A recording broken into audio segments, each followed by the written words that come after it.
is money, honey. All we talk is money. All we talk is money. It's like bees to the honey. Honey, money, honey, money, honey. It's the Soscast, baby. All right. Welcome to the Soscast here on Valuetainment, the sexiest financial podcast in the world, some may say. This is where finance meets romance, right? And I'm your host, Adam Sosnick. You can call me Soz. And Natalia, she's not on camera today, but we usually do this together, so we'll do it in unison. I know a lot of people out there are big fans of Natalia. She looks incredible today. But unfortunately, we have such a great panel that she got the axe. But we're here for one goal only, and we want to help you people out there get paid, laid, and do it your way. Okay, Nat, you were supposed to join me on that one. I dropped did. The ball. Did you hear me? I kind of heard you, but can you say Paid, it again? laid, and do it your way. Scream it one more time. Paid, laid, and do it your way. All right, so one of you gentlemen out there, please help Natalia with that, if you could. Thank you. You have 3 options to choose from.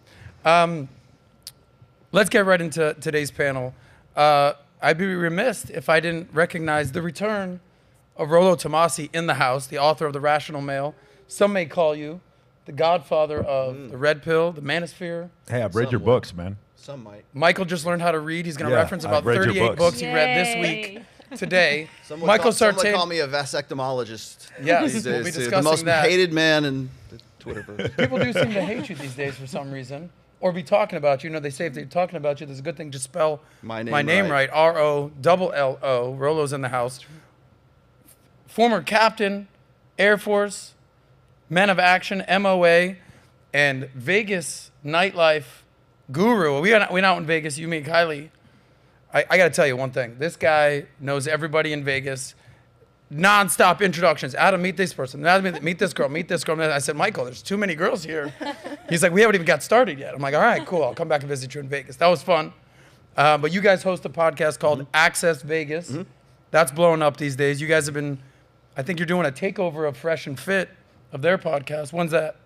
Tomorrow night. Myron won't be there, so it's just me, Fresh, and Rollo. And then we've got a cast of all the girls are coming from Babes in Toyland charity on. They're coming for the charity on Saturday, but they're going to be on Fresh and Fit on Friday. Babes in Toyland charity for anyone in South Florida is going to be at the SLS South Beach Saturday night. Yes. There's just going to be like what, like 3-4 girls there? How many girls do you expect? Probably around 300. 300. I got the wrong number. We're raising money for Project Fashion Tales. It's an animal rescue charity. Nice. Mm-hmm. Yeah, I'm sure a lot of people are going there to support the animals for the charity. That's why people are showing up to Babes in Toyland, to see those 300 girls and a couple cats.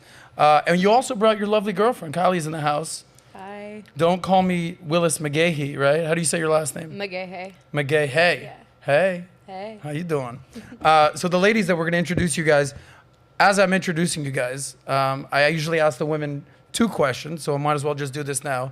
Give us what you do for work and your relationship status. I already kind of preemptively said that you're Michael's girlfriend, but I'll allow you to introduce yourself. What do you do for work? And tell us about your amazing, beautiful relationship. Yeah, I do modeling, and I'm actually currently still in school, and I'm the proud girlfriend of Michael Sartain. Wow. Can we get a round of applause for that? Listen, stay in school, kids, okay? You might meet a girl like this. We got Fosh Posh back in the house. The lovely Nafisa Terry, she's in the house. Fill us in what you got going on. Last time you were here, you couldn't speak about what you were working on. Some big project. What's up? Yes, so I'm on a reality TV show, and it premieres June 14th, so everyone look out for that. It's called Temptation Island. It'll be on USA Network. It's really good. You guys are going to see me doing some really interesting things and meet all my other funny friends. Interesting. Very interesting. What kind of interesting things? Give us one quick preview of what we can expect. Drive traffic, Fosh. I'm just living my best life, just having fun and everything else. I'm also a ring girl. I'm also in real estate, and I also model. So a lot of alsos out there. Yeah. Relationship status these days. I'm open to connecting to a soul. Oh, yes. That connects with mine. That's she's it. open. What does that mean? Open to connecting with Fosh. That means that she's already connecting with some people, and then she's open to connecting with the more. old soulmate spiel. I know that one before.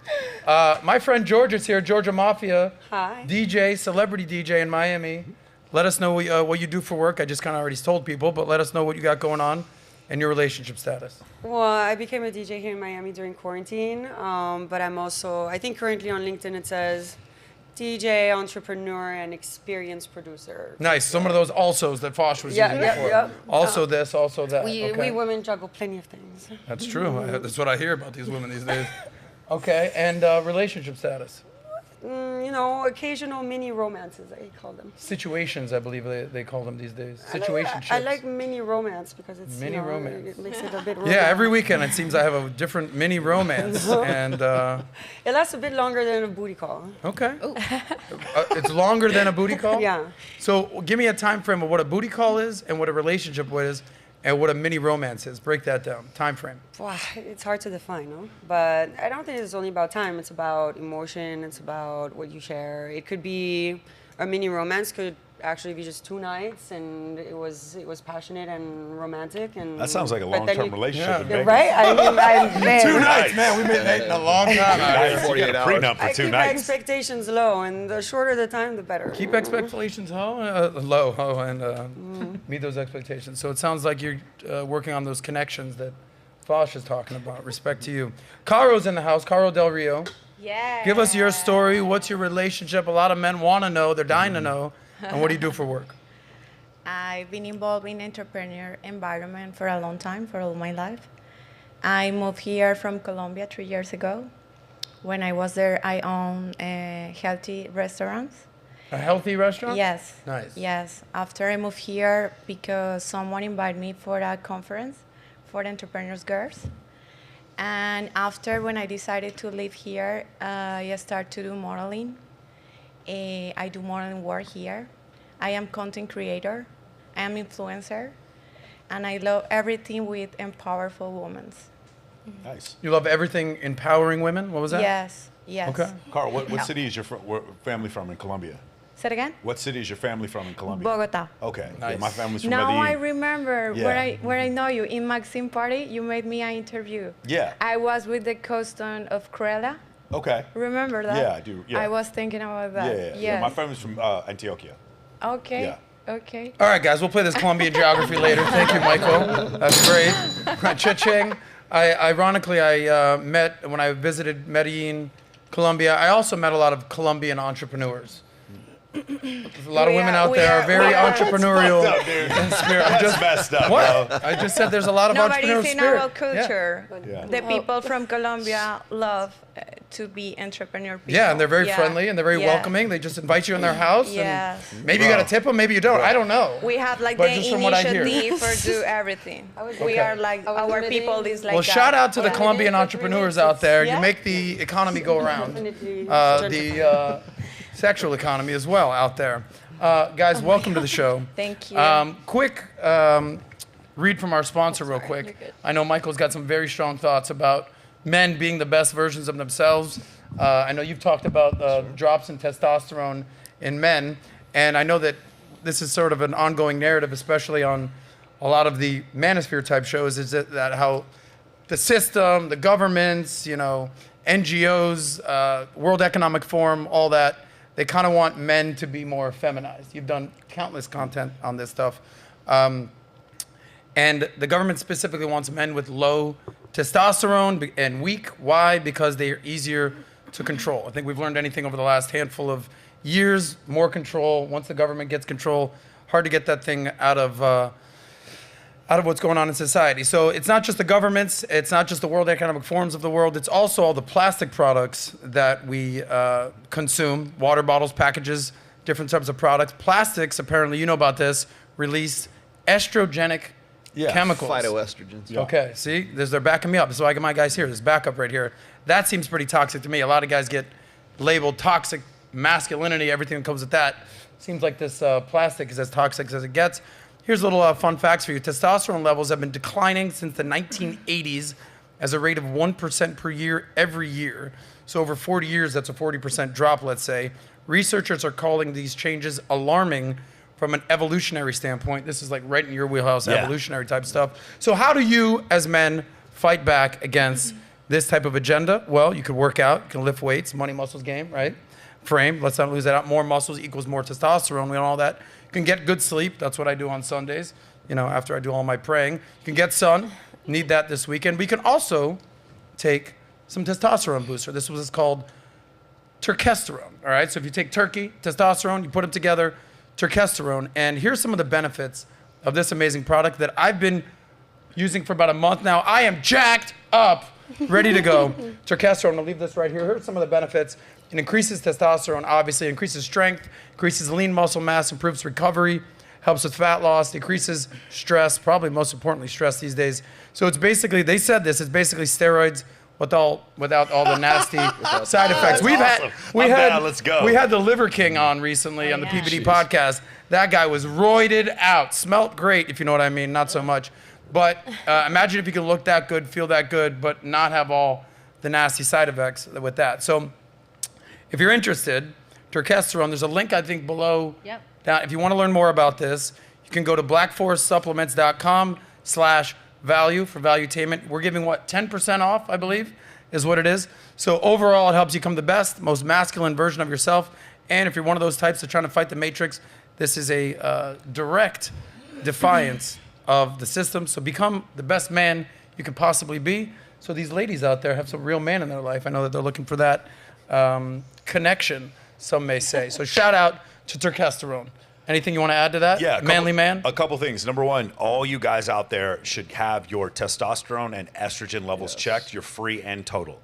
If you go to a clinic and they just give you total, they're doing you a disservice. If they don't tell you your estrogen levels, they're doing you a disservice. If you go to an endocrinologist and he tells you that your total testosterone's in the 200s and he doesn't do anything for you, report him to the fucking police. Wow. That is a crime. I'm sorry, man. That should be a crime. I'm like, they're like, oh, well, you're fine. Your prostate's fine. It's like, yeah, I want to fuck my wife every once in a while. Nope. Sorry. They don't care about that. Endocrinologists are not interested in you performing well. That's what when you go, companies like this, if you guys listen to Derek More Plates, More Dates, if you guys listen to, who's the other guy? I can't remember who's always on there. But Derek More Plates, More Dates had a really great video that he put out where he was showing that. So as of right now, if you go to a TRT clinic, when they give you a shot, you don't have to, you can actually order out testosterone and shoot yourself. They're trying to change that law to where you have to have a physician with you at all times when you do this. This is something I've been saying for years. Eventually, exogenous testosterone is going to be regulated or made illegal because men in their 40s and 50s having testosterone levels in their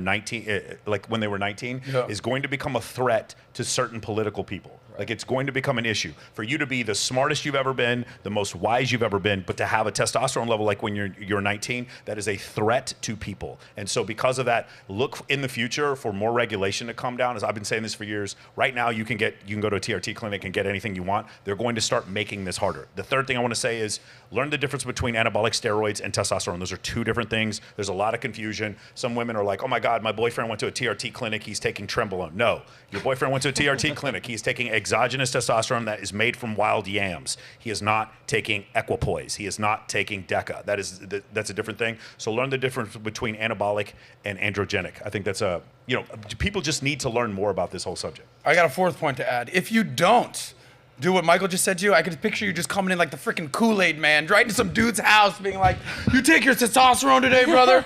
Michael just shows up. So you don't want that in your life unless you're a hot chick like Kylie. I think you would invite something like that, Michael just rolling in on your house. Anyway, thank you, Turkesterone, and thank you. Dude, Michael is the nerdiest, coolest guy I've ever met. It really is. You're a freaking geek, but you're also a fucking boss. It's very interesting how you're able to do that dynamic. Anyway, that's a compliment in a weird way. Man. But thank you. I feel like, you're someone who reads and studies as much as you. Anyway, thank you guys for that. Let's get into the show. So whatever type of media you're in, whatever you consume, there's one rule in media, and the rule is don't bury the lead, okay? If there's a lead story, you hit it. And the lead story involves our friend, Rollo Tomassi. He's gone viral these days. Oh, yeah. One single tweet For better or worse. sets the world on fire. You were just on Fresh and Fit. Shout out to those guys. By the way, we're doing a sick live event here at Valuetainment Studios in Fort Lauderdale with Fresh and Fit. A handful of lovely ladies. I'll be hosting it. It's their show. And if you want to get tickets for that event, it is Friday, June 2nd. Tickets are on sale now. They're selling out fast. Fresh and Fit. It's their first live event podcast that they've ever done. This is what we do here on Valuetainment. If you're interested in that, check that out. Link below. Natalia's doing that. You can't see her, but believe me, she's working over there, and she looks great.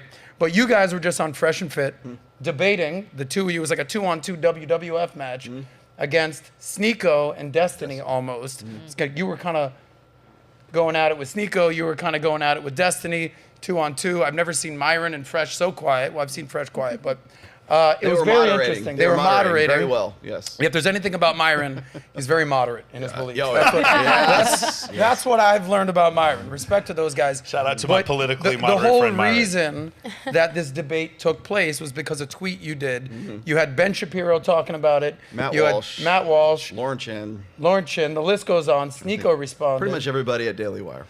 So Rollo pissing off a lot of people. So let's pull up this tweet real quick. And what we're going to do, I think there were 8 elements that you basically said this is the quickest path to becoming a high-value man. Emphasis you guys had a whole, on quickest.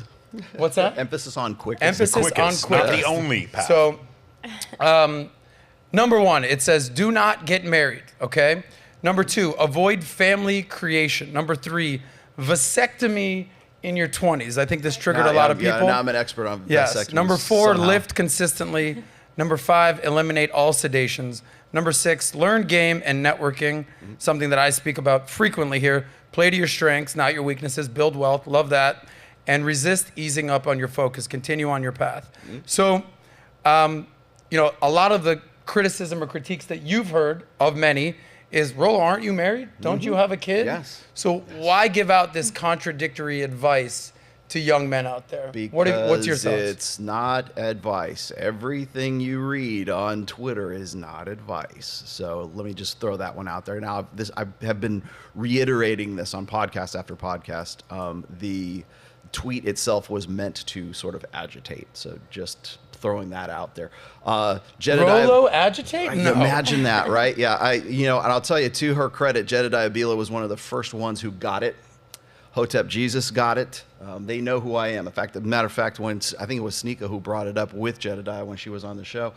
I think the idea that everyone would take it so seriously says more about what's going on, I think, in social media right now than anything else. So I'll tell you the inspiration behind it. I was watching Brandon Carter on Fresh and Fit with Derek Moneyberg on Money Mondays or whatever they're calling it right now. And I don't know if you know anything about Brandon Carter. Yeah, he was on this show 3 weeks ago. So then you know that his lifestyle is, let's just say, unconventional in the sense that like he, anything that gets in his way, such as like just like mundane things like doing your laundry, going grocery shopping. He doesn't own a car. He basically strips down his entire life. So anything that would take him away from earning money and doing and staying on his grind is something that is just either, it's like outsource. He's outsourcing the daily chores. Literally, I was about to say outsourcing. I do the exact same thing in my life. Yeah, exact same thing. So doesn't go out and mow his lawn, doesn't go and do his laundry, doesn't have to. And so I was thinking about that. I'm like, well, if you take that to the logical extreme, you've got this list right here. So what is it that you're willing to sacrifice to get to becoming a quote unquote high value man? And we went into great detail onto how to describe that and how to articulate that on Fresh and Fit when we were on just a few days ago. In fact, that was the whole thing. It's like, well, what's a high value man? Well, again, it's the contextual idea of like what makes a guy high value. So we get into that discussion. And from this one tweet, we have, like I said, Ben Shapiro wants to give another list of his opinion on what makes a high value guy. You got Matt Walsh. You got all these people who want to either just come at me for essentially contradicting whatever their sort of pet ideology happens to be. But again, this is meant to be over the top, and that's the problem. I committed the cardinal sin of being hyperbolic. I committed the cardinal sin of speaking metaphorically or in any way trying to like say, if you know me, I'm married. I've been married for 27 years. I have a kid, right? And I thought about this when I was listening to Brandon Carter. And I'm like, I've been playing this game with one hand and one foot tied behind my back the whole time. If I wanted to be a high value man before I'm 55, clearly I have to sacrifice certain things to get there. For some people, that's going to be family. For some people, that's going to be a family creation. Maybe it's getting a vasectomy in your 20s, which everybody fixated on right there. No, it is not trans surgery, for Christ's sake, okay? But the whole thing about getting, like, the idea is that, Rollo is suggesting that you sterilize yourself. No, what I'm saying is that you need to protect yourself against paternity suits, because anything that would in some way, delimit your ability to become that high value. That's why it's over the top. Do you think I do not have a vasectomy? Just clearing the air here right now. I am married, and so everything that's pretty much on this list, I'm the walking contradiction of. So what everybody thinks is like, oh, he's being a hypocrite. No, I'm being hyperbolic. It's fine. Go and understand that the reason we're still talking about this, 2.5 weeks, almost 3 weeks later, is because that's how agitating this was. Well, ride the wave, Rollo. Still am. So let's Probably go, still will be. let's go if we can, and then I'd like to open this up to obviously Michael and the ladies to establish some of their opinions on some of the things you say. So let's just go one by one, real quick, and if there's anything you disagree with, speak out of turn or speak up, right? Okay. So number one, do not get married. Okay, you're married. I was briefly married. You've never been married. When you hear Rollo say, don't get married, what's the first thing you think? Hyperbole. I mean, because I know, so there was this really funny tweet where this guy was like, I hope you burn in hell, to Rollo's response to the thing. I hope you burn in hell, you're a horrible person, and I'm glad that you're getting a vasectomy so that your genes don't get spread into the next generation. And by the way, that was one of the nicest responses. Yeah, that was a nice one. And then his response was, who's going to tell it? You know what I'm saying? Because the person didn't realize Rollo has a child. Yeah. So because of that, to me, the whole thing I knew was hyperbole. So it was never an issue for me. I do understand, I think one of the dangers is we do deal with people who are so, and I don't mean binary from a sexual standpoint, binary from the fact that they're autistic. They can't understand any nuance. And so those people might not understand it, but I don't think anyone didn't get married because of the tweet, and I absolutely don't think anyone got a vasectomy because of the tweet. So, I heard this guy did, and he's regretting it at this point. But yeah, I don't think anyone did that. So when I heard the first one, don't get married, it was just it didn't make any difference. What I did know is this.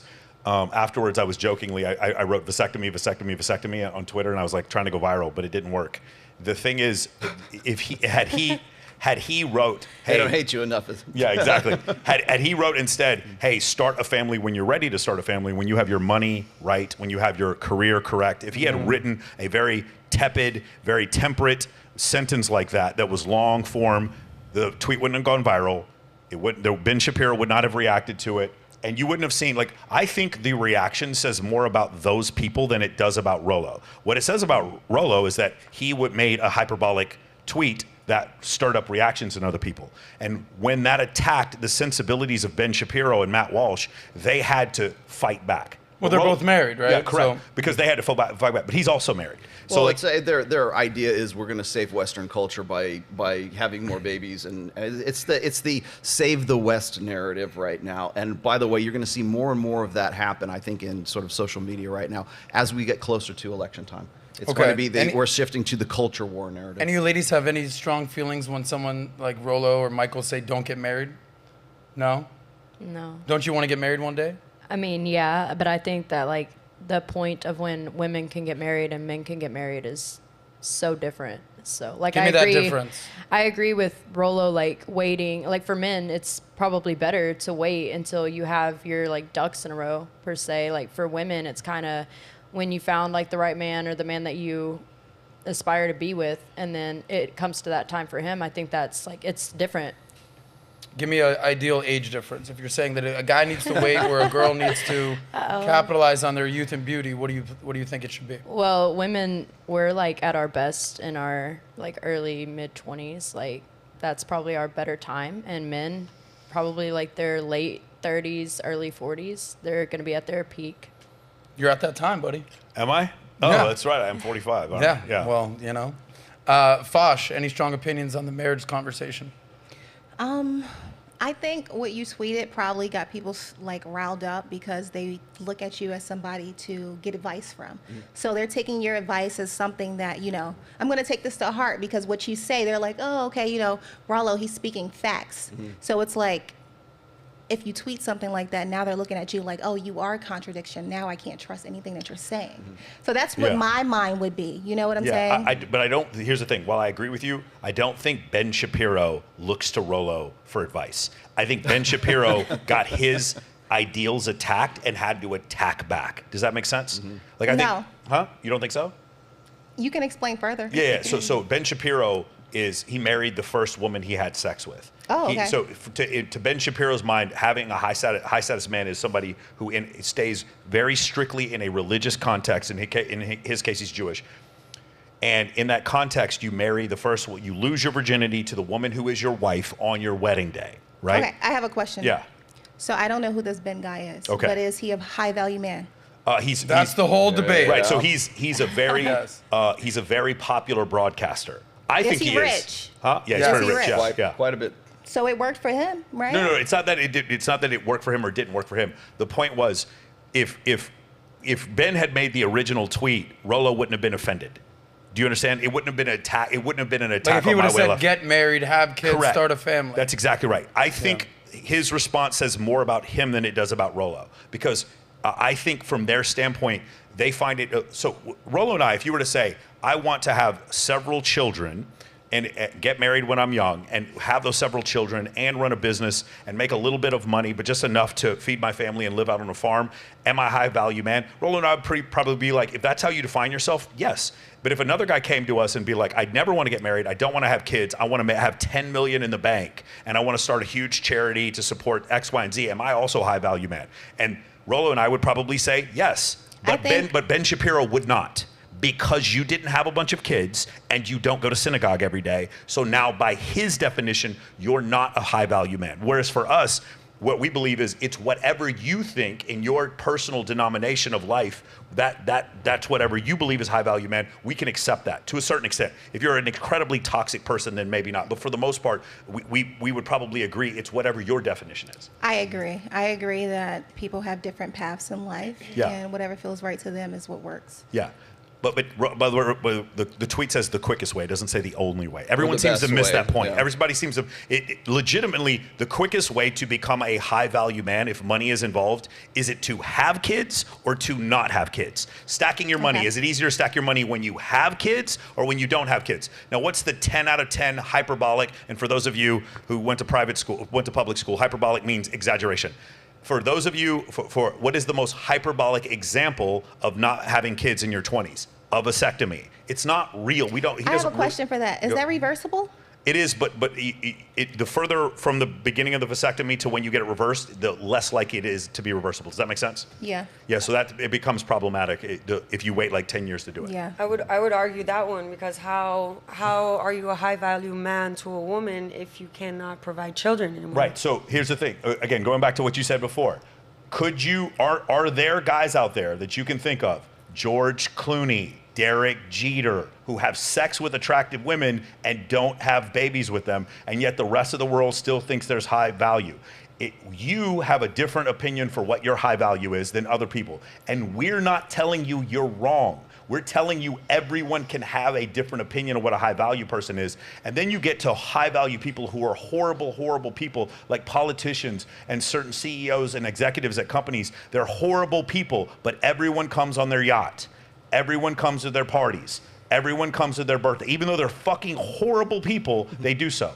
So the term is androgynous. It can mean a million different things. So and high that is the value point. men more to define like someone that's popular, their That- fame, that- someone that that could you be want to your- hang that could be around your with. definition. Yeah. But if you're a But Quaker, not specifically someone you hold wanna on, marry, but if though. you're a Quaker, is that the thing? If you're a Quaker, then a high value person doesn't use any electronic equipment, has multiple children, never cheats on his wife, doesn't do anything on social media, and has no following whatsoever. Well, but in if the you end, live in it's Los just- Angeles, that's not a high value person. In the end, it's just defined by each person. What I agree with that one the best. Achievement unlocked. A That high is value correct. person or a high value man in general, it depends on what you think in your It's own your mind. definition of it. Then. Well, it depends on what your cohort thinks in their own mind. I don't think Your it can just cohort? like the group of people that you associate with. Your So- peoples. Yeah. So Oh, for okay. instance, if you're an investment banker, then the investment banker group that you're with, they're the ones who determine your value, because value is a function of supply and demand. So it can't be like, again, as men, we cannot be the origin of our own value or our own status. Our status is based on what other people think about it. We can be the origin of our own self-esteem, but not our own status. That does matter what other people say about you. So let for me- instance, I let me fully handle this agree. one I off the and pass, I want to too. ask you a question. Yeah, okay. I fully agree that you can have great self-confidence, Yeah. right? You know how they say that don't let your net worth detach away from your self-worth. Yeah. But it does take other people to find value in you. You can't Correct. just, it's kind of like the equivalent of every girl like, I'm a 10, I'm a 10. It's like, chick, you're 400 pounds. You're definitely not Yes. a 10. You need other people to validate that for you. But you said No. something super controversial Oh, boy. about high value men. Yeah. You went on the record and you basically said that Elon Musk and Right. Jeff Bezos, as examples, are not high value High men. value. How is that possible? High value in the sense that, like, so when you see somebody who is very like super rich, and then their sort of personal life is in shambles, what that says to me is that there's an aspect of like you money muscles game, whatever the conventional definition of what high value is. I would not put Elon Musk as sort of a high value guy. Monetarily, absolutely. But from a family creation perspective, probably not. If you're looking at somebody like Jeff Bezos, who was with Mackenzie Bezos for, to the tune of what, $33 billion divorce. Yeah, that's what she got in the settlement. And as a guy who could, is a guy who could have a new girl every day if he wanted to. Who's he with?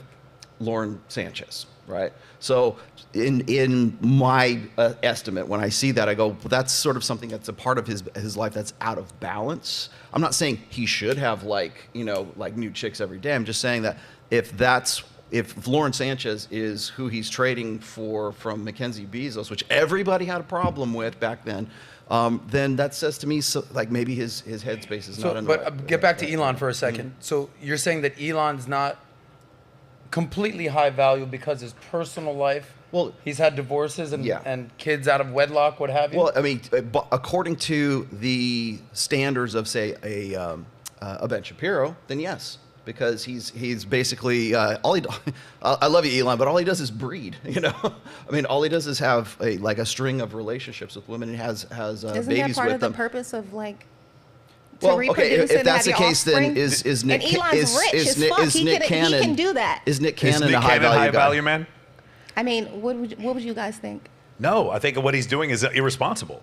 I mean, can people be a high value in like different topics? Yes, Discussion. so- Like so- you can be so- high so value in that's- this, so but you're this not is- high Exactly. value in that. So this and- is- I agree, and that's exactly what Michael Yeah. said. He Yes. said people in your network. Yeah. So in Nick Cannon's network, he probably is a high value For sure, man, right? For sure, he's got a new show called "Who Wants to Be Nick Cannon's Baby's Mom." Have you seen it? It's hosted by Kevin I forgot Kevin Hart. Kevin Hart's hosting a new show. That's a real thing? Is it- I yeah, thought that was are a you joke. for I don't know if it was a real? joke, Gotcha. but it was pretty funny. No, the thing is, I'll use the example because he's in the news right now. Let's Zion Williamson and John Morant. Zion Williamson, he is not as quick as John Morant, but he's got more strength. So in the strength attribute, if you're playing NBA 2K, he's going to be a 99. Yeah. John Morant, as far as leaping and quickness, is going to be a 99. They're both high value in different ways. Does that make sense? Yeah, but John Morant might be low value when it comes to brains because that guy might about sure. to lose $200 million. He's about to use fucking $200 flashing million guns on screen. Yeah. Exactly. Not exactly the smartest guy. I mean, you can also break it down. Is Sam Bankman-Fried a high value man? He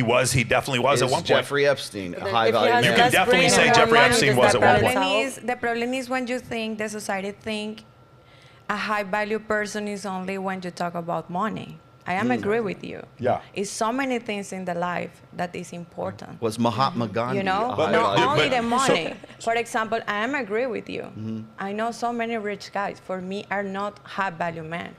But- Because for me, the most important is the hurt, your I love feelings, that. your intentions when you do something. Because that's why the world is like that right now. Because everybody only care about money, money, money. Yeah. What is in your heart? What is in your mind? Are you thinking before to do something? Your intentions are pure? Because that's the problem when the people only think money, money, money. So the guy only have value when he is rich. I'm agree with you. Well, I was going to say is I'm agree we with broke you. this down into sort of conventional terms on that debate with Destiny and Sneako. There are still certain like conventional aspects of like when we talk about money, muscles, and game. I mean, when you look at the sort of the trifecta and keeping those things in balance, I think that maximizing those things is something that can contribute to high value. You've got to be useful. You've got to I think it was Kevin Samuels who said something like, you've got to have at least $10,000 a month these days. So $120,000 minimum. Like as far as money is concerned, someone would say, "There's no way I would get with a guy that's less than what $5 million, right, a year." But so we're looking at what's the baseline. But really, what it is are you productive? Are you industrious? Are you useful? Are your burden of performance? Are you living up to your burden of performance? Because, like I said, not everybody can be an Andrew Tate draped across a Lamborghini driving down, Miami. There are guys who are high-value men who are in fishing villages on the coast of Chile. They just happen to be within that context. They're the mayor. They're the king of that territory. Yeah, that context. I get it. There's like random exceptions in Chile, but I think there are certain benchmarks that a man does have to hit. And I really like what you had to say. You said it's the man that other men want to be, and other women want to get with. Other want to fuck. So that doesn't basically. mean, but that doesn't mean it's a good person then, right? If we use that, I agree with him, but like Ricardo, I'll use an example. Pablo Escobar, when he died, I'm 45 years old. I remember the day he was captured. I was in Medellin the day he surrendered. When that happened, when he died, this man had brought so much death and destruction to Colombia. And at the same time, there were hundreds of thousands of people laying rosaries and roads and crying in the streets when he was killed. How does this make any fucking sense? This man was a sociopath, and yet people were building shrines to Pablo Escobar in Colombia. Why is it? It's because to some people in some areas, he was building football fields. He was giving money to the poor. He was influencing politicians. And on the other hand, he was responsible for a terrorist bombing that killed like 400 people. When you looked at these whole situations in total, there's no way that you can't say to some people in Colombia he wasn't a high status person. He was a multi-billionaire. But at the other hand, he was a horrible, horrible person for what he did. And so that's why these things get really confusing. When he says he's a man that other men want to be, people still go play paintball at his fucking old finca right now, right? And other women want to be with. Women did want to sleep with him. So this is where things get very confusing. So But that proves her I'd point like too. She says that for her, what's most important is actually, emotional Right. intelligence and sensitivity to probably. You your decide. feelings You and your decide heart. what kind of leader you want to be. Pablo Escobar, definitely, he was an amazing leader. Everybody agree with that. Yeah. But you decide what kind of leader you want to be. He's a negative leader. Yeah, he's Because if you antisocial. need to kill people, if you need to do all of these bad things for help the poor people, for me it's not worth it. Yeah. Because I prefer to help less people, but if I did good actions with good intentions, because that's why the society is very confusing right now. Oh, if I help poor people, so I can kill everybody. Plato you o know? plumo. It's not a like, how I can say that? It's not like justificación. Justify? I don't It know doesn't how to say. justify it, yeah. Justify. Because you help poor people, you can kill everybody in my country. sure. But then I am from Colombia. I know very good the story of Pablo Escobar, and I can tell today, I am not agree with him, because you always have to do right things. That's the point. So So here's what a- is a high value man for Guys, you? here's then? where I want to go with this right now. So there's, you've said this before, that there's exceptions to the rule. And I think one of the things that I think is that we should establish right now, and I like what you guys did on Fresh and Fit, is because you kind of gave a checklist and a benchmark. And you also said sort of like the holy trinity, the trifecta. I think it's important not to toss out the exceptions of the fisherman guy in Chile or the Pablo Escobar, who's a mass murderer, killer, cocaine dealer. But there are certain elements, like when you talk about money, muscles, and game, those are the easy, quick things to say. Can we all agree when it comes to money, gentlemen, ladies, it's not just the money, it's your network ability, it's the business it's the people that you work with, it's what you're able to, how much value you bring. There's elements to the money side of things, and it keeps going down from there. When it comes to muscles, right, that's looks. That's how you dress. That's how you smell as a man. It's basically everything that you're putting out when a woman looks at you that's attractive. Are you fit? Are you conditioned? There's different things like that. And then to the Pablo Escobar thing, the game part is, I feel like an open window. All right, what's part of game to me? This is me. Are you a man of character? Are you a liar? Are you a scumbag? Are you a cheat? Or are you an honest person? Do you have integrity? Are you smart? Are you wise? Are you funny? Are you romantic? Are you humorous? It's easy to say money, muscles, game, right? But each of those have different layers, boom, boom, boom, boom. So you can be super good looking and you can be super wealthy, but you can be a total piece of shit. But are you high value? Well, you're 2/3 there. So there's different. There's like it's like the Holy Trinity. Not to bring Jesus into this thing. It's sitting over there, but that there's elements of this, and I really like the what you're saying, like the John Morant, Zion Williamson thing. Is that if you ever play any sort of game, Madden, NFL 2K, it'll be like strength 80%, quickness 60%, you know, headstrong 100%. Are you a leader? And there's different levels to this. You know and what? my advice to men is get to the top of each of those things. With money, are you in the 50% category or are you at 99%? All right, if you're at 99%, all right, looks, are you working out? Are you looking good? Are you dressing well? Are you learning? Are you reading? Like here's what I do, and then I'll turn this over to you guys. I constantly give myself a 1 through 10 score, rate myself. You know how everyone's fascinated with rating girls. Rate yourself 1 through 10, rate yourself 1 through 10. I rate myself 1 through 10. What do I rate myself 1 through 10 on? My money, how's my money? All right, cool. Had a sick month, had a sick year, money's tight. All right, cool. You're at an 8, you could be at a 9, PBD's at a 10. How are you gonna get to his level? Boom, all right, cool. All right, health. Fitness, muscles. It's like, dude, since I hung out with you in Vegas, I haven't worked out in fucking 2 weeks. It's like, I feel not good. I gave myself a 9 before. Now I'm like at a 6.5. Step your game up, Sals. Boom. All right. And then game. All right.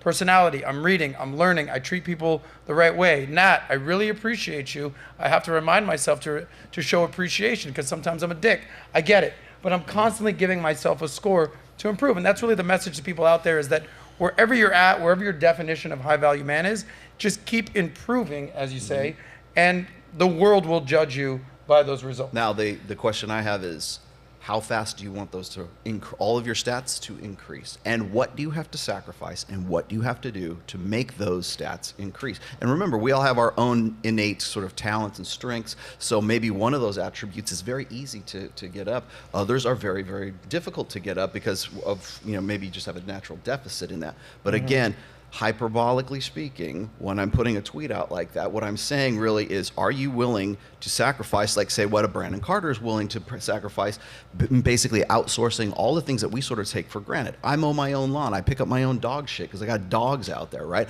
I go and remove my own snow, right? I go and fill up the gas in my truck, right? You're a good husband, Rollo. I'm a goddamn great husband. And I'll tell you the thing Only is, if you were an eligible bachelor, but you know what? would be I still swarming. come on here and people still in some way think I'm a high value guy, but I've got one hand and one leg tied behind my back because I have other responsibilities that I'm not willing to sacrifice because those are very important to me. My family is very important to me. My wife, my dogs, everything is very important to me. So my stats might not rise as fast as someone's stats who says, you know what? I don't want any of that. I don't need to be married. I don't need to have a family. I don't want to get a paternity suit. All the stuff that I mentioned in that, really all it is just the most extreme example of what are you willing to do and what are you willing to sacrifice so all your stats can go up as fast as possible. I have a quick question. Out of the two options, what would you say is more fulfilling? Would you say being a father and a husband is more fulfilling than maybe being a high-value man with none of those things? For me, it's more fulfilling to be a father and a husband, but I also still have to play at a higher level than anybody else, too. So if I'm going to do what I'm doing, writing 5 books, come out and do podcasts and have my own podcast and still stay on top of my game doing this kind of stuff, would I have risen to where I am right now faster if I didn't have that? Probably so, because you're talking about obstacles and things that responsibilities and liabilities and accountabilities that you don't necessarily have if you have all of those things. Now, it's worth it to me because I find that more fulfilling, but that doesn't mean that I wouldn't have had a different answer if I hadn't known all about this stuff when I was 23 years old. Well, here's what I want to do. I want to get the ladies. That makes sense. If you could give a description of your ideal high-value man, 3 words. Don't need 3 paragraphs. Don't need 3 whole run-on sentences. 6. If you could do 3 words to describe your ideal man. Well, I want him to be wealthy. I want him to be good-looking. I want him to be sweet. I want him to be funny. I want whatever it is. What are the 3 words that you would pick? Kylie, go ahead. He's literally sitting next to me. Okay, so give the 3 words about Michael. Well done. That makes him high value? Yeah. Since he's already here and you have him in your life, all you have to this is a layup for you, baby. Make him blush. Give the Come on, 3 make him words blush. that describe Make him Michael. blush. Well, he's charismatic. Okay. Okay. He does charity events, which is really cool. Like, a lot of men are not like that. He rescues cats, so there's like his little charismatic side. I'm a pretty. If I can, you said basically charismatic. He's You love his charismatic. personality. Yes. Number 2, you He's love extremely how intelligent. empathetic he is. He cares. He does Charismatic, charity. intelligent. You got one more, and baby. his Don't mess this thing masculinity. up. Masculinity. Okay. Those are the three Shout components. out to you, brother. You must be taking that testosterone. That's must be what it means. Fosh, describe your ideal man. 3 words. Protective, provider. I guess generous and like just a good heart too. So Protect, good provide, heart. good heart. Yeah. Sounds like you read The Rational Male right there. Protector, you just provider, needed parentally good heart. invested. Okay. Nat, what are your 3 words? I would say successful. Well, health is number 1. Success, and then discipline. If I could add 4, family oriented. No, sorry. Sorry, You only okay. get 3. You're not getting Those extra are my credit, main. okay? You're that girl trying to get extra credit on the test. Sorry. Caro, Oh my 3 God, words. I have so many. No, But this is let's the whole try. point. I know Got this is 3. why I said don't do run-on sentences. Give us 3. For me, the inner beauty is the most important thing in a human. Inner beauty. Yeah. Okay. So I like a man that work every day in his inner beauty with a good habits. How does a man work on his inner Like beauty? meditation, good Okay. food, good habits. Gotcha. This is the most important thing for me. Very sensitive because he can have a balance with feminine energy and Mm-hmm. masculine energy. And provider is very important. So do we call that a beta male? I was going to say, it sounds like you're describing a woman. Say it again? You're almost describing a woman. A man in touch with his in touch with his femininity. Yes, very feminine important. side. Yeah. You're not a lesbian, though. No. Okay, but I'm not maybe you lesbian. would. No, I'm not lesbian, but it's very important that the people knows we are the same. We have masculine energy like women, and the men have feminine energy. I agree with that Sometimes 1000%. the society is confusing that if you are a girl, you only have feminine energy, and if you are a man, you only have masculine energy. We have both, and we need No. a balance, and the spirituality teach us how to keep a balance between both energies. Should men have mostly masculine energy, though? No most. We have both. No, I understand. But should men have Great question, mostly Mike. masculine energy, and should women have mostly feminine energy at least? Or should it be 50-50? No, 50-50. So you're saying that men should have feminine and masculine energy equally? We have both. I And understand we we need to have balance. both. Yeah. But yeah. I have my Yeah. testosterone levels are 17 times higher than my estrogen levels. So I don't have quite the same amount of both. Does that make sense? That's literally the definition of androgyny. Yeah, I was gonna say, like we I'm are hermaphrodite. you understand we are different, right? So when like in World War II, when those guys were going to storm Normandy, they weren't meditating before they went there, right? They weren't concerned with their feminine. They were concerned with dying. So in that moment, there was not a lot of concern with their feminine energy. They were concerned with solving a problem. And so being extra feminine at that point, eating good food and no meditating. extra feminine. No extra feminine. It's Just a little, just a little bit. Okay, a so little not sensitive 50-50 because then. Yeah. sometimes for the men it's too hard to connect with their couples because they are too rude. You need to be sensitive for Sure. understand your woman, and this is part of the feminine energy. You need to connect with women for have a healthy relationship. I would you know? I would make the argument that you being masculine helps you connect with your woman, and a woman being feminine helps her connect with her man. Polarity, Opposites right? attract. I would make the we argument have that, both that energies, through evolutionary psychology. and you can research about that. Yeah, no, We that's- have both energies. I'll go ahead and start Yeah. researching on that. I'll Yeah, start yeah, tomorrow. Michael, I know that you haven't read any books I in haven't your read life. any I want books you to on get that. started Let on me your get first started book. on researching. I think what you're saying is intersexual that dynamics. we do have both. We Yeah. get it. We've established that. We're moving on. What Michael is basically saying is for a man, you better have a lot more fucking masculine energy than female energy. Sure, be sensitive, be in touch with your inner, meditate, do all that. But if you're gonna be a man, be a man. And at the same time, for a woman, like if you showed up, you're like, "What's up, bro? I'm in touch with my masculine energy." I'm like, "Get the fuck out of here! What are you talking But the about?" masculine energy, Have your feminine the energy. masculine energy is not, for example, for a woman, is not to be like rude, like you. The That's masculine energy is when a woman have the capacity for work, for think, for drive. Sure. Independent So woman. masculine energy yeah, is this thinking? this is the masculine energy in a woman when it's All right, independent girl. you know what? I started But it's this. not- I started it's this not- off with no run-on sentences. I know we've done this, so I appreciate your 3 words. They're very feminine Thank with a you. little touch of provider. Georgia Mafia in the house. You got 3 words for me? Yes. Well, obviously it doesn't cover everything, but I would say my non-negotiables Yeah. are my core values, which would be empathy, genuinity, and by that I mean, fully be yourself and bold honesty and passion. Passionate. Okay. So there's no money in there. There's no career oriented there. There's no looks in there. It was all mostly inner work. Those are my non-negotiables. Okay. Then maybe he's very ugly, he has plenty of money. I love it. And then what was that last part? I love it. You love what?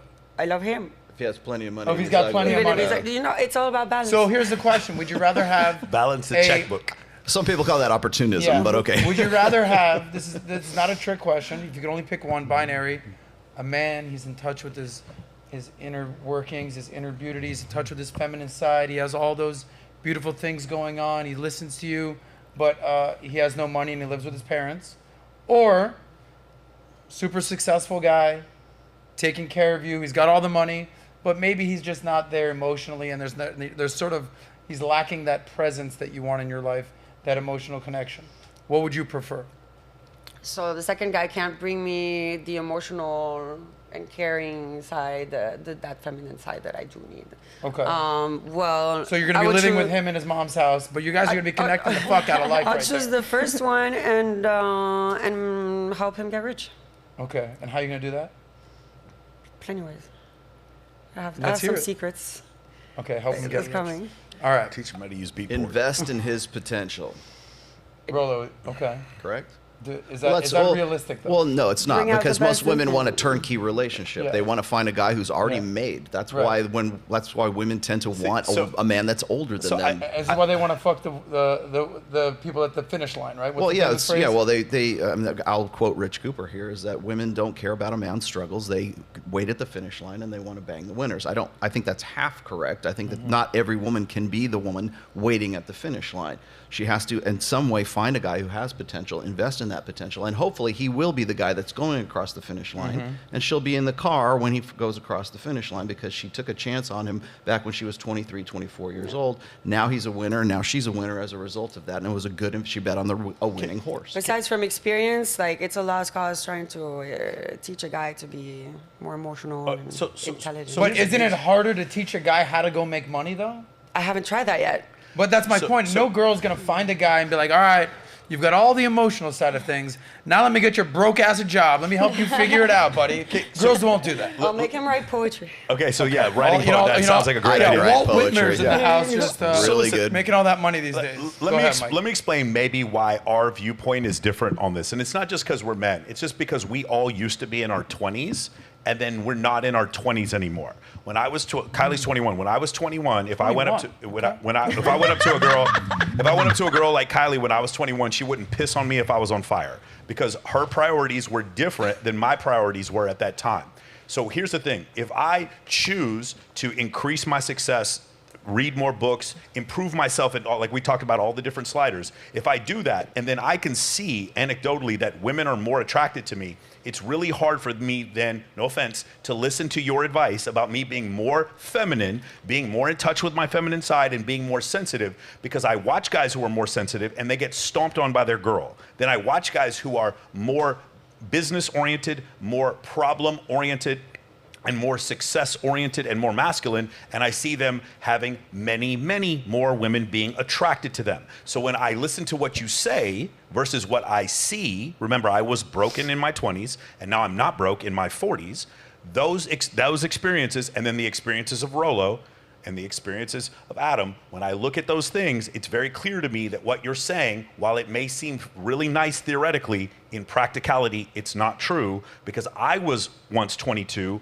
always losing out to the 35-year-old guy who was successful. Yep. Over and over again until I finally decided to be successful. And then guess what? I started having more success with women. So you can say one thing, but the world is showing me something else. And the extreme example of that, again, would be Pablo Escobar. All he cared about was money, and women were throwing themselves at him. So But that's not all the women. Huh? Not It all wasn't. the It wasn't all women. women. But from our standpoint, when a guy goes off and he's not particularly tall or good looking or famous, and he does what you say, where he goes and he starts worrying about going to yoga and meditating all the time and not making any money, you'll notice no women talk to him. Yeah. No matter how in touch with his feminine they are, no women are interested in him. No women talk to him. He has no success with women. But He you ends up can buying my find program. balance. Huh? You can find balance. It's not to do yoga all the time, Right. meditate all the time. Balance. Well, I think what Michael did it's not balanced. It's like 90-10. Yeah. I think the vast majority of the time, again, when he's caring for his kids, of course, he doesn't need to be some brute.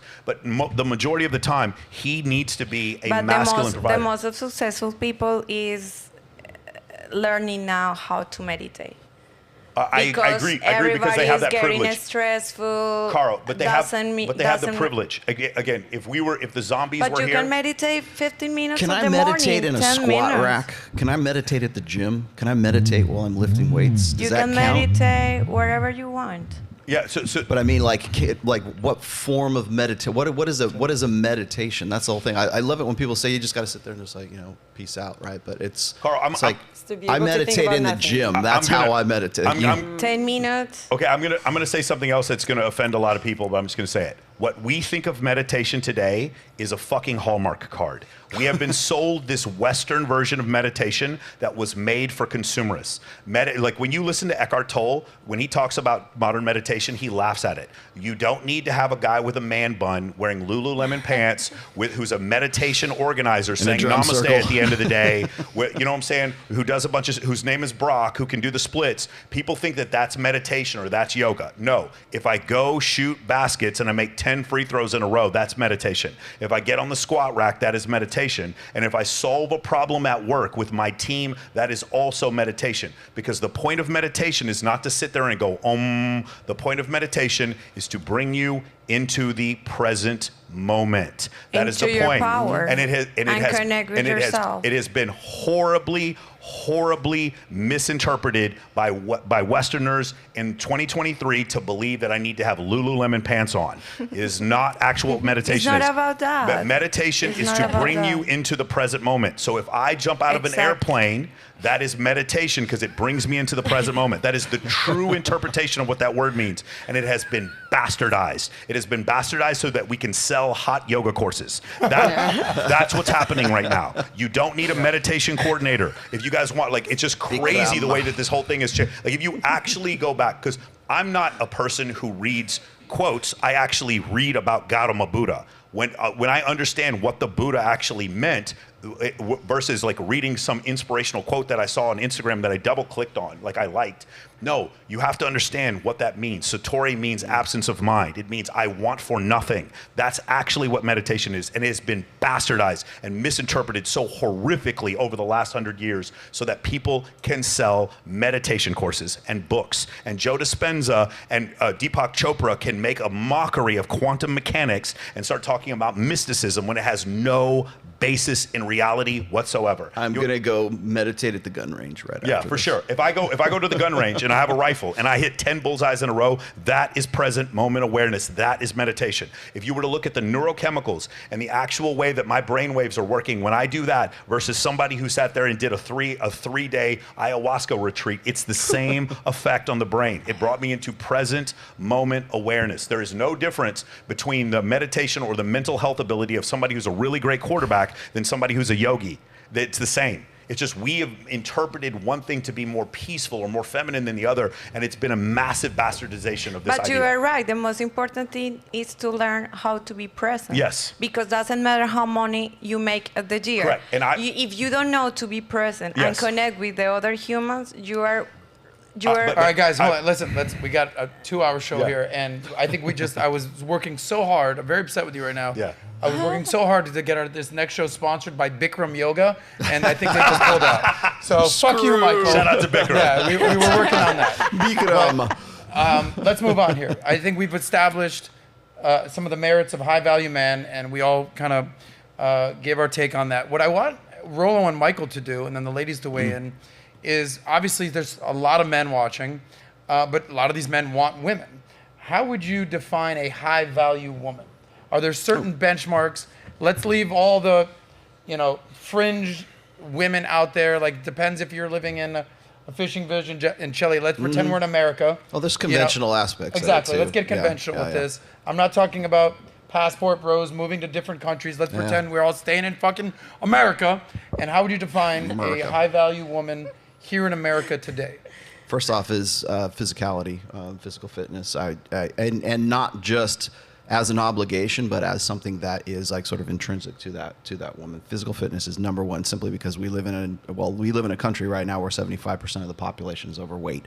40% of women are obese. Women who are in shape are like I can walk through the Vegas airport. I can walk through Miami airport. Just put your phone away. Look at the people around you. Those are normal people. Whenever we're doing Access Vegas, everybody complains, oh, you guys don't have normal girls on there. Walk through an airport, look at the women around you, and tell me you want to see them on the show. So number one is physicality, staying in shape, because that's something that I think that you want to save the West with more babies. Ladies, stay in shape. Guys, stay in shape too.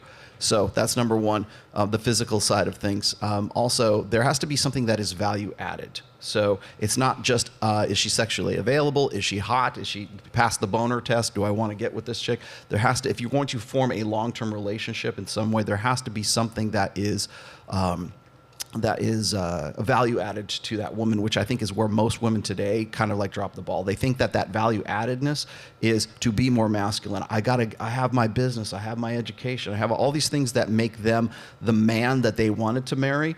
Those are not the things that men who want to marry you are looking for. For the most part, heterosexual men don't want to marry other men or women who sort of behave like men. They want to be with a woman who is more naturally feminine. And I know that's really hard for a lot of people to sort of accept these days, because we have a really tough time defining what are aspects of feminine, conventional aspects, not traditional, conventional aspects of masculinity and femininity. So there's that nurturing. There's that like a lot of people say, I need a woman who's going to be my peace. Well, what does that mean? That means it's a woman who is supportive of you, who is investing, who will take the chance to bet her sexual agency when she is young on you, that you're going to end up becoming a high value man, or you're going to be a winner passing the finish line. That woman who understands and sees the sort of the God's eye view, like the forest for the trees, and says, you know what? I realize that I only have a certain window of opportunity here. I'm going to consolidate on this guy. He's got potential, and have the wisdom and the foresight to say that this guy's going somewhere. I like his personality. Just that insight. I think insight is the number one thing that women, like outside of physicality, insight. Because if a woman can say, if she thinks to herself, I should apologize for that. I should encourage him here. I should like innately, not out of obligation, but as just sort of like who she is characteristically, that has an insight to say, you know what? In other situations, I might call this guy a bum, or I might like berate him in some way. But to say, you know what? I was off base. I'm going to apologize. Sort of get over yourself. Insight is one of the rarest qualities in women right now, and simply because I think it's probably the last 2 or 3 generations that it hasn't been encouraged. Would you call that female intuition? Not so much. Like when I talk about intuition, it's like sort of like that the filter, the hypergamous filter. Is this guy like who he says he is? But insight is something like if a woman like wrongs you, if she in some way offends you, and she says, oh, I should apologize for that, just on her own, like no one unsolicited saying, you know, you owe me an apology. Like if she comes to that on her own, that's insight. That's just one example of it too. Just throwing that out there. So I expect, you know, contrition from women all the time. How often do you, like, if you're doing a business deal, or if you're going out to dinner, or if you bring your wife along, but she's gonna notice maybe blind spots that you won't notice as a man. Like I'll give you an example. We just had dinner at PBD's house the other day. Mike Tyson's there, okay? Mike Tyson, Michael Francis, Chaz Palminteri. We had lunch. We're all sitting there. And Mike Tyson brings his wife. And she shows up and she's like, all right, like she's almost like guarded. You can tell that she's looking very much after Mike Tyson to make sure no one's here to take advantage. Like she has that female intuition. A lot of women, like a guy will just leave the house and be like, all right, we'll figure out what I'm doing. A woman, all right, how I dress, I got my mace. Like there's things that women are gonna notice. Natalia brings a lot of that same value to me. So what's the point is Mike Tyson's wife, all of a sudden you saw that after end of lunch, after she learned about us, you understand what we're doing, after we just did a 2-hour podcast, you could see her be like, all right, you're cool. Mike goes, hey, grab my number, whatever. He goes, oh, get it from my wife. I go, all right, cool. I go, hey, Mike wanted me to exchange numbers. She goes, compliment to his life. She goes, oh yeah, sure, here's the number. But you could tell that if I just went to her at the beginning or whatever previously, I was like, hey, Mike wants the number. She'd be like, yeah, who are you, kind of a thing. So a woman is going to bring something to the table. So then we can argue that getting married can actually contribute to being a we don't have to be married to... So what I've always said is this, is that 100%. men and women are different. We are fundamentally, biologically, down to the microbiology of our cells are different, okay? But the thing is like we have strengths as men that because we are masculine, women have strengths as women because they are feminine. And when you take, and you can go and look at brain scans for like how men and women like sort of relate with communication and everything. You lay those across each other, those fMRI studies, and you look at them and you put a man's brain and a woman's brain together and you see how the synapses work. They almost all complement the other, like what one lacks in one, the other one compensates for.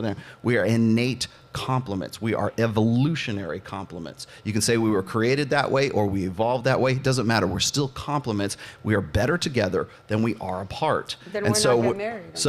Well, that's because marriage is just the formalization of that. Right. Okay. So the government legalization. Well, yeah, but it's also like monogamy. When we have to come together as men and women to actually have a child and invest in that child, because the nature of our species is that child is going to be completely helpless, at least for the first like 6 or 7 years of its life. So we have no other choice but to be parentally invested in that if we want the species to survive. Got it. But there are innate strengths that I have that make up for my wife's innate weaknesses and vice versa.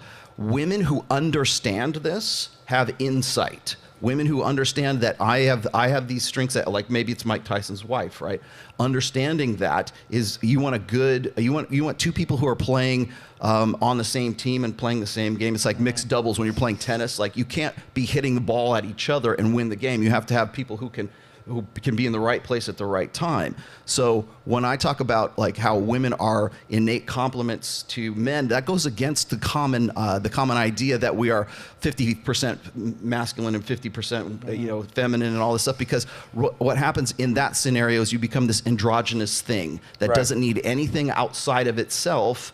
That I am. You've heard women say this all the time. You are enough, girl. No, you're not enough because you have weaknesses that a man's strengths can take over. I feel like a preach, bro. I'm preach, and girl. vice That's what I versa. feel like right And now. vice versa. That's what I feel like right now. And vice versa. Yes. Hold on. And vice versa. Not to And cut the you men off. have weakness too, and they are compliments. We know that you want to go meditate, baby. Yeah. I hear you. Yeah. Where this thing started, just to kind of recap, because some of us are taking bathroom breaks, even though we were supposed to do that before the show. I asked Rollo to define a high-value woman, and we're using 3 words, ideally.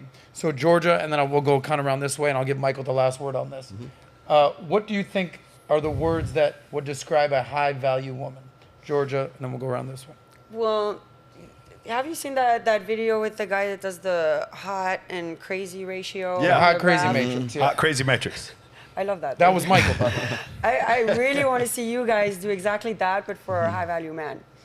Like, what would it be? It would be rich and... Well, we already did the high-value man thing. We spent an hour on it. I want to get to the women. Because I didn't have a chance to step in. Okay. I'm trying we're trying to find out what a high-value woman is. So what are the High-value 3 descriptions or 3 words, adjectives that you would use to describe your... Like, would you consider yourself a high-value woman? Yes. You would. So why is that? Give me those 3 words that make you a high-value woman.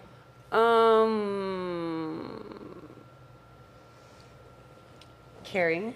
Okay. Honest. That's helpful. And I want to say better than supportive, like, cheerleader Gotcha. to a point. Yeah. Now, would you put attractive on that list? Yeah. Okay. Would you... So caring, supportive, honest. What happens if you were a caring, supportive, honest, 500-pound woman? Would that make you a high-value woman? I'll just find a high-value man that's 500 pounds. Oh, really? So that's your it's answer? all about balance, So no? it's Or not I lose find it, weight, like, really it's not get skinny. your life together, let me just go double down and get another little fatty? skinny guy. That's the answer? Okay, so looks is not one of your top 3. It didn't come up straight away. Okay, No? well, I appreciate your honesty. So we did there. Caro, we know that number 1 is that you're meditating. We got that. It's what not are the only other, a meditation. what makes you a high-value woman? It's not only a meditation. No, it's it about touches personal inner growth. Yeah, it's about Got it. inner beauty, at the same like men's the women have to care about to work in their inner beauty every day. I agree. Okay, so the women have to work in their mindset. Okay, because now the most of women only care about to be pretty, forget a rich man, right? So we have to care both ways. My pretty, my beauty, of course, in shape, beautiful, but inside. It's very important inside, your mindset, your hair, and your inner beauty, okay? And it's very important to be a woman that take action and be disciplined, okay? Because it's really hard to build a good future with your partner or with your family if you don't have a discipline. I actually really liked your answer. Value woman. Outer I really beauty, like inner your beauty, answer, and too. actually have your action, your Discipline life together. is the key for Round of applause everything. for her, Angel. Thank you. The lovely Fosh Posh. Lovely Fosh Posh. Would you consider yourself a high value woman? Yes. Okay, tell us why. Give me your 3 adjectives to describe yourself. I would say similar to what you were saying, like inner beauty, knowing just knowing yourself and knowing how to properly communicate with people, and just being like self-aware, being very aware of how you come off and some of the things that you say. I think that makes you more of a high value person than just your beauty. You think a man is going to think you're valuable for being self-aware? Yes. Yeah. And then on top of that, I'm good looking too, and I know that. Outer So beauty. outer beauty, inner beauty too, because in the long Yeah. run, if you're with somebody and they're like not emotionally intelligent, that negative energy is gonna start to affect you in the long run. Simply put. So yeah, you do need inner beauty, you do need outer beauty, which includes fitness and going off of what you said too, like the tears and everything. Yep. So yeah, and what's the third one? You're cute. What would be the third one? I guess being able to provide value to your partner too. That could be like, I guess, your intuition, which also goes hand in hand with self-awareness, taking care of yourself mentally and physically. Durability. So, and discipline, like what you said. I like your answer a lot. Posh Posh in the house. Yeah. Kylie, you're the youngest one on the panel. Yep. Would you consider yourself, even at age 21, a high value woman? I mean, I would like to think that I possess the qualities that I think are high value, but Okay. I'm not going to determine that like for myself. What do you think those 3 qualities are? I think like one of the most important ones to me is loyalty. Mm-hmm. I think that feminine, what do you say? Feminist? Hold on. Femininity. Femininity. That's that Arkansas Michael? education. That's that Arkansas education. Yeah. Femininity. Yeah. Yeah, I think that's important Shout out to because it Bill goes Clinton. hand in hand with what Rollo Yeah. said. Feminine? Like opposites. Okay. So, yeah, loyalty, femininity, and peace. Being peaceful. Peaceful. Bringing the peace. Okay, but you didn't put beauty on there, outer beauty in there. Was that part of the She feminine? doesn't I really, mean, I she don't- doesn't really have to, does she? Okay. No Well, drama. if she had, That's like asking Shaq if he thinks it's good to be tall. But- I just Michael, think those 3 things are a little bit would more you? important. I appreciate that.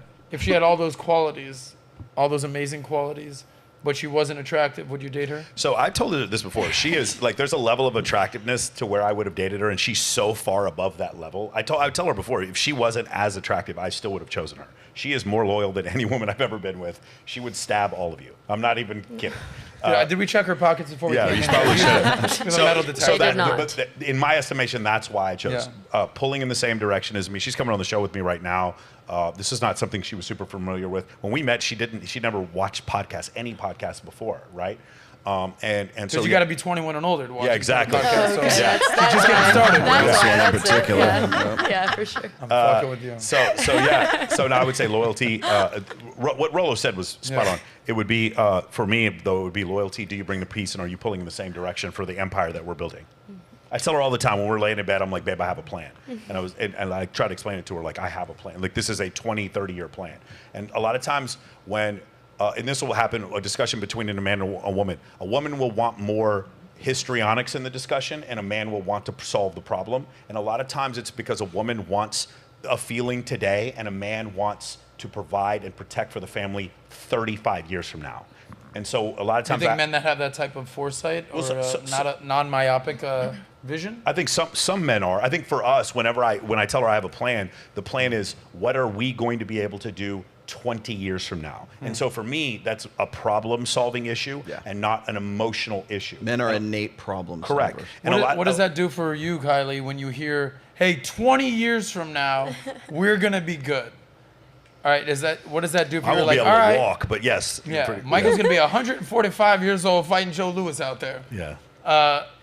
What does that do for you 20 years down the road? Or like, meaning how focused are you in the next week, month, year versus 5, 10, 20 years down the road? How could you have that type of vision at such a young age? Like, give us that breakdown. Well, I mean, I think it brings like comfort. And then I think a few of the other women said that they want a man that is a provider. And that's just proving that you're going to provide, because as women, we are born with a motherly nature. And so eventually knowing we're going to have kids that we have to provide for and protect, having a man that is already thinking farther ahead than even us, and by saying I have a plan and we're like, I'm going to make this happen, I'm going to provide, that's like perfect. But how helpful is it that he's already able to provide? It's not like you met Michael and he's some broke dick loser that's like, one of these days, to be fair, I'm gonna do this. He's already doing it. I had no idea anything about when we him met, at all when I met him. we were on a resort. Like I was hosting Swimsuit USA. She didn't know if I could rub two nickels together. She had no idea if I had any success whatsoever, and had no perception of me on YouTube or social media at all. I feel like that's half the battle, Michael. If you meet someone you tell her how old you were when you first met. No, I don't think she knew it. So you lied to her? By the way, I didn't know how old she was. When she either. flew out to Vegas the first time, I didn't know how old she was. Okay, so then here's a question for the ladies. That's when you meet a guy. Okay, you meet Michael on a resort. You're just hanging out in a bathing suit and sandals.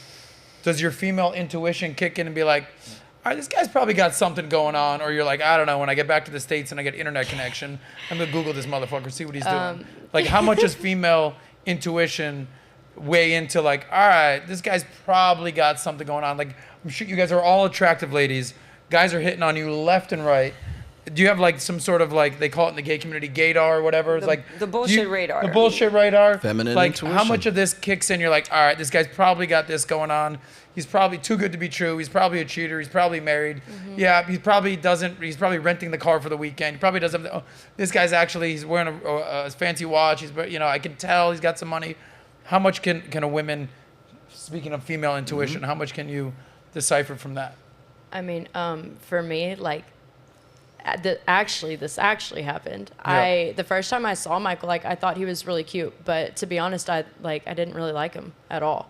And he like proved, after being around him for several days, different quirks that I ended up liking about him. And I was like, you know what? I actually might kind of like this guy. But for me, it's like, you can be cute or attractive and it's still like, well, that's just it about you. Like, I don't like anything else. So well, I don't want what's to turn the point, this into Dr. you know? Phil, but what didn't you like about him? Please don't. Shout out to Rollo that Please was on don't. Dr. Phil a few months ago. Please don't. What didn't you like about Michael?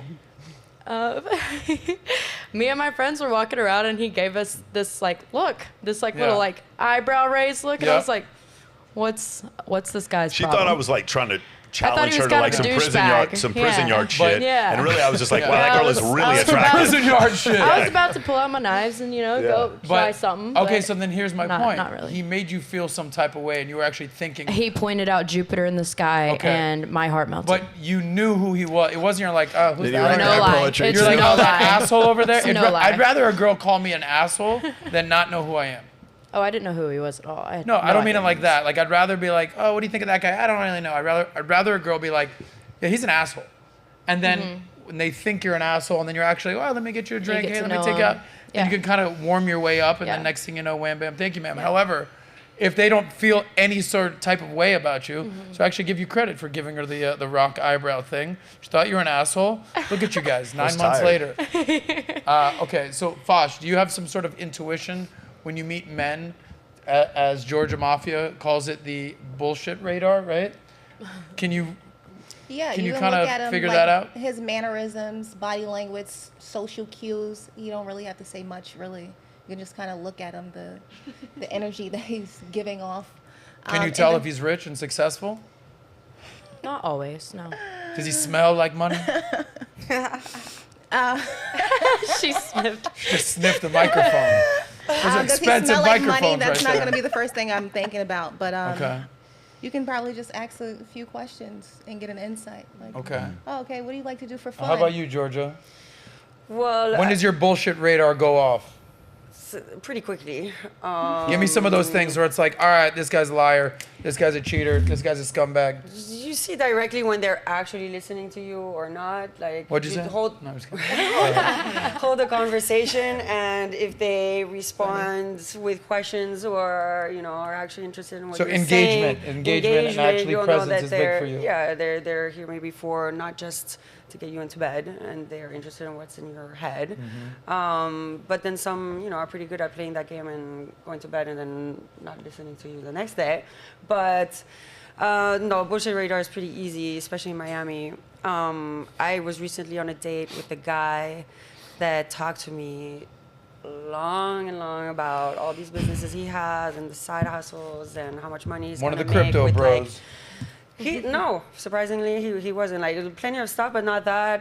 Pokemon cards, Nice. a modeling Grown-up. agency. There you go. And Pokemon then cards. I see his jacket and it's Express. I'm like, so he's at a really fancy hotel here in Miami, in a hotel bedroom, Express and makes wants me nice to, jackets, man. You You know, can Oh, like, you just offended the- Michael now. You're about to get him. You're about to get that rock eyebrow. Give it to her, Mike. Well, I mean, he's in luxury, couture, fashion. He's from Paris, and then I see his Didn't add Express up. jacket. I'm like, I pulled that out right away and challenged him. I was like, What's yeah, wrong but with the dude rocking Zara and H&M? Ain't nothing wrong with this guy Zara. just Zara's the I'm that shit. bougie. I can't. Damn. That's a deal You breaker. high maintenance.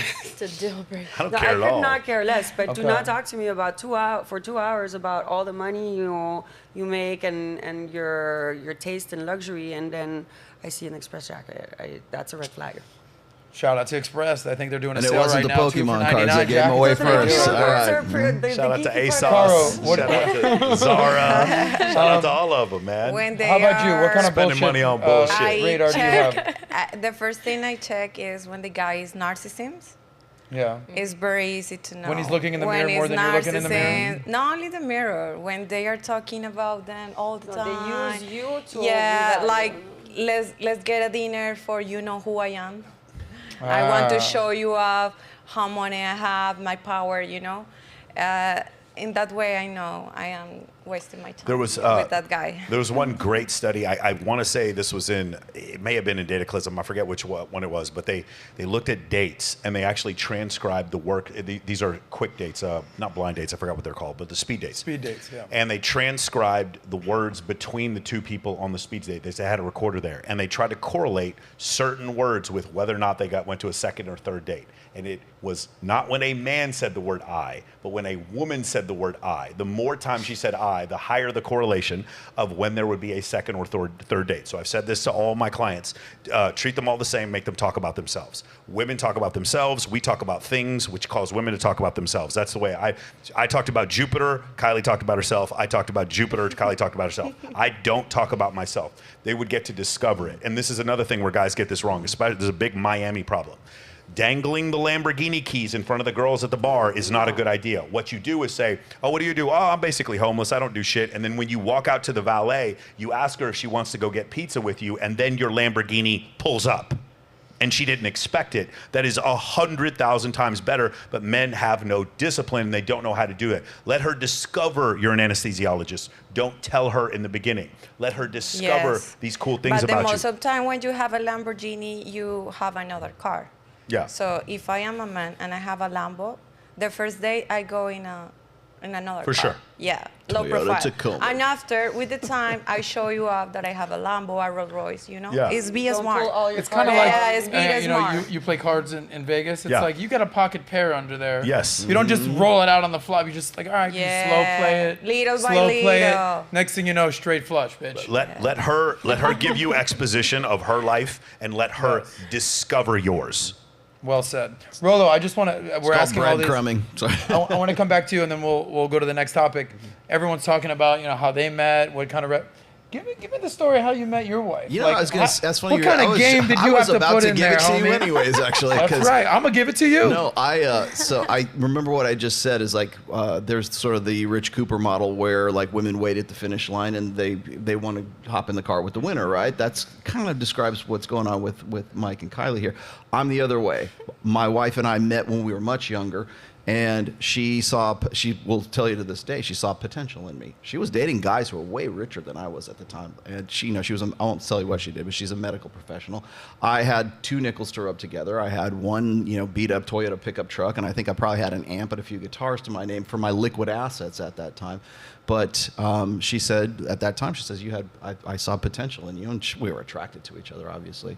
But I'm the case where I was the winner that went across the finish line with her because she made that initial investment in me when we were much younger, and we built a life together, and we built a relationship, and we built a marriage together. So, I mean, as far as, you want to know the particulars, or you want to how many dates did it take? I met her at a club. I met my wife at a club. It was at a gig, and hold on, I think it was the Rollo Tomassi, the Godfather of. Yeah, we didn't meet in Bible study. We didn't meet at Barnes and Noble. You met your wife we didn't at a meet club? at the school library. Yeah. You let the woman go out to a club? She was there on Rollo, Here's better. This is the it gets better. antithetical situation. It gets better. She was on Girls' Night Out when she was there. God. But we weren't dating her boyfriend at the time. Yeah, we weren't dating. I didn't even know who she was, and so I met her at a club, and she was with her girlfriends, and then we went from one club to the next, and then all I did was basically did cold approach, kind of in a way. How you doing? And I just got the digits, and that was that. And by the way, I should also point out that when we first started seeing each other, we were dating non-exclusively. So she was seeing other guys, I was seeing other women at the same time. So she was like sort of in the rotation that I wouldn't even call it rotation because it wasn't really a rotation back then. But she was in the starting five. We started seeing each other more and more. Yeah, exactly. We started seeing each other more and more often, and then it got to a point where she says, "I don't like the idea of you seeing other women, and I want you to be." She asked me to be exclusive with her, and I'm like, "All right." She was the hottest girl that I was with at the time, and I liked her the best as well. And by that time, were you making money? No, not necessarily. Not like I was, not like I am now. But as far as like us getting together, I didn't like. People ask me this all the time. How did you vet for, how did you know you wanted to, marry this person? And I had to vet myself first. I had to say, is this a woman that I can be faithful to? Because I know me. I've seen me do it, right?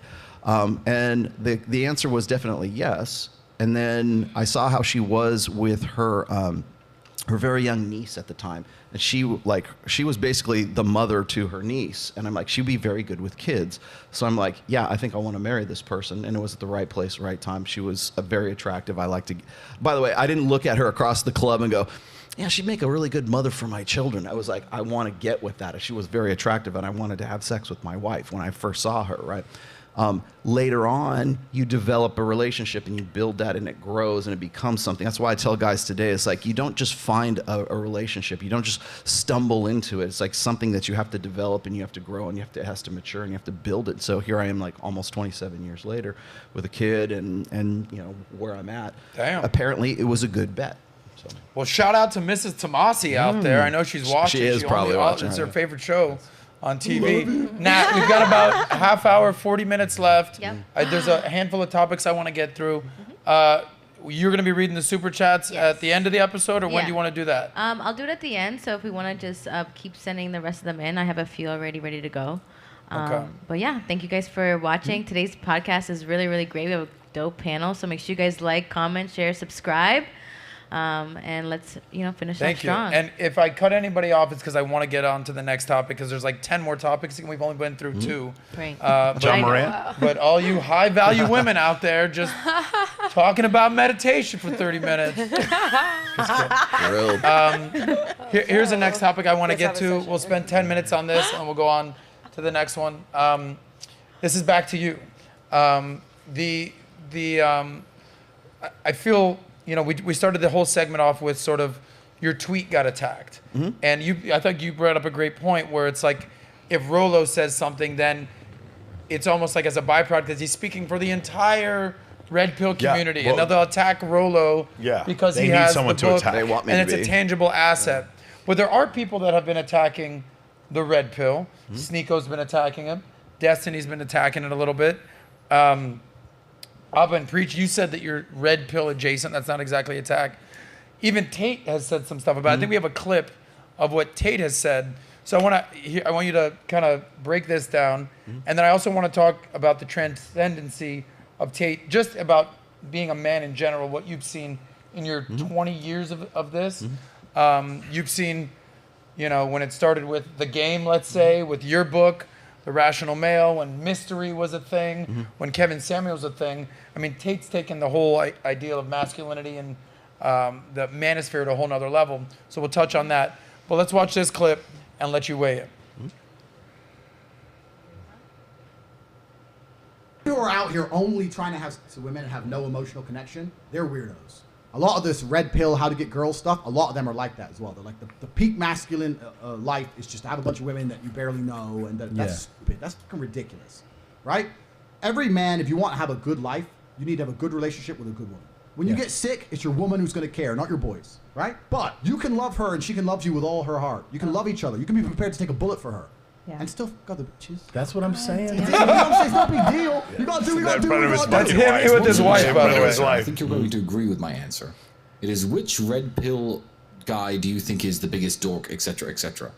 They are all talking about me right now. All the ones who've criticized me, all the ones who've criticized Andrew, and they're talking about me and making videos about me, despite begging to be in my organizations, begging to be on my podcasts, begging me to be on their podcasts for ages, because me and Andrew are now far more relevant than they could ever dream of being. I'm not going to say any of their names, because that's exactly what they want when they try to bait me by making stupid videos. They want me to sit here and be like, well, this guy said, I don't care. Guys, I can't say that I'm... All right, cool.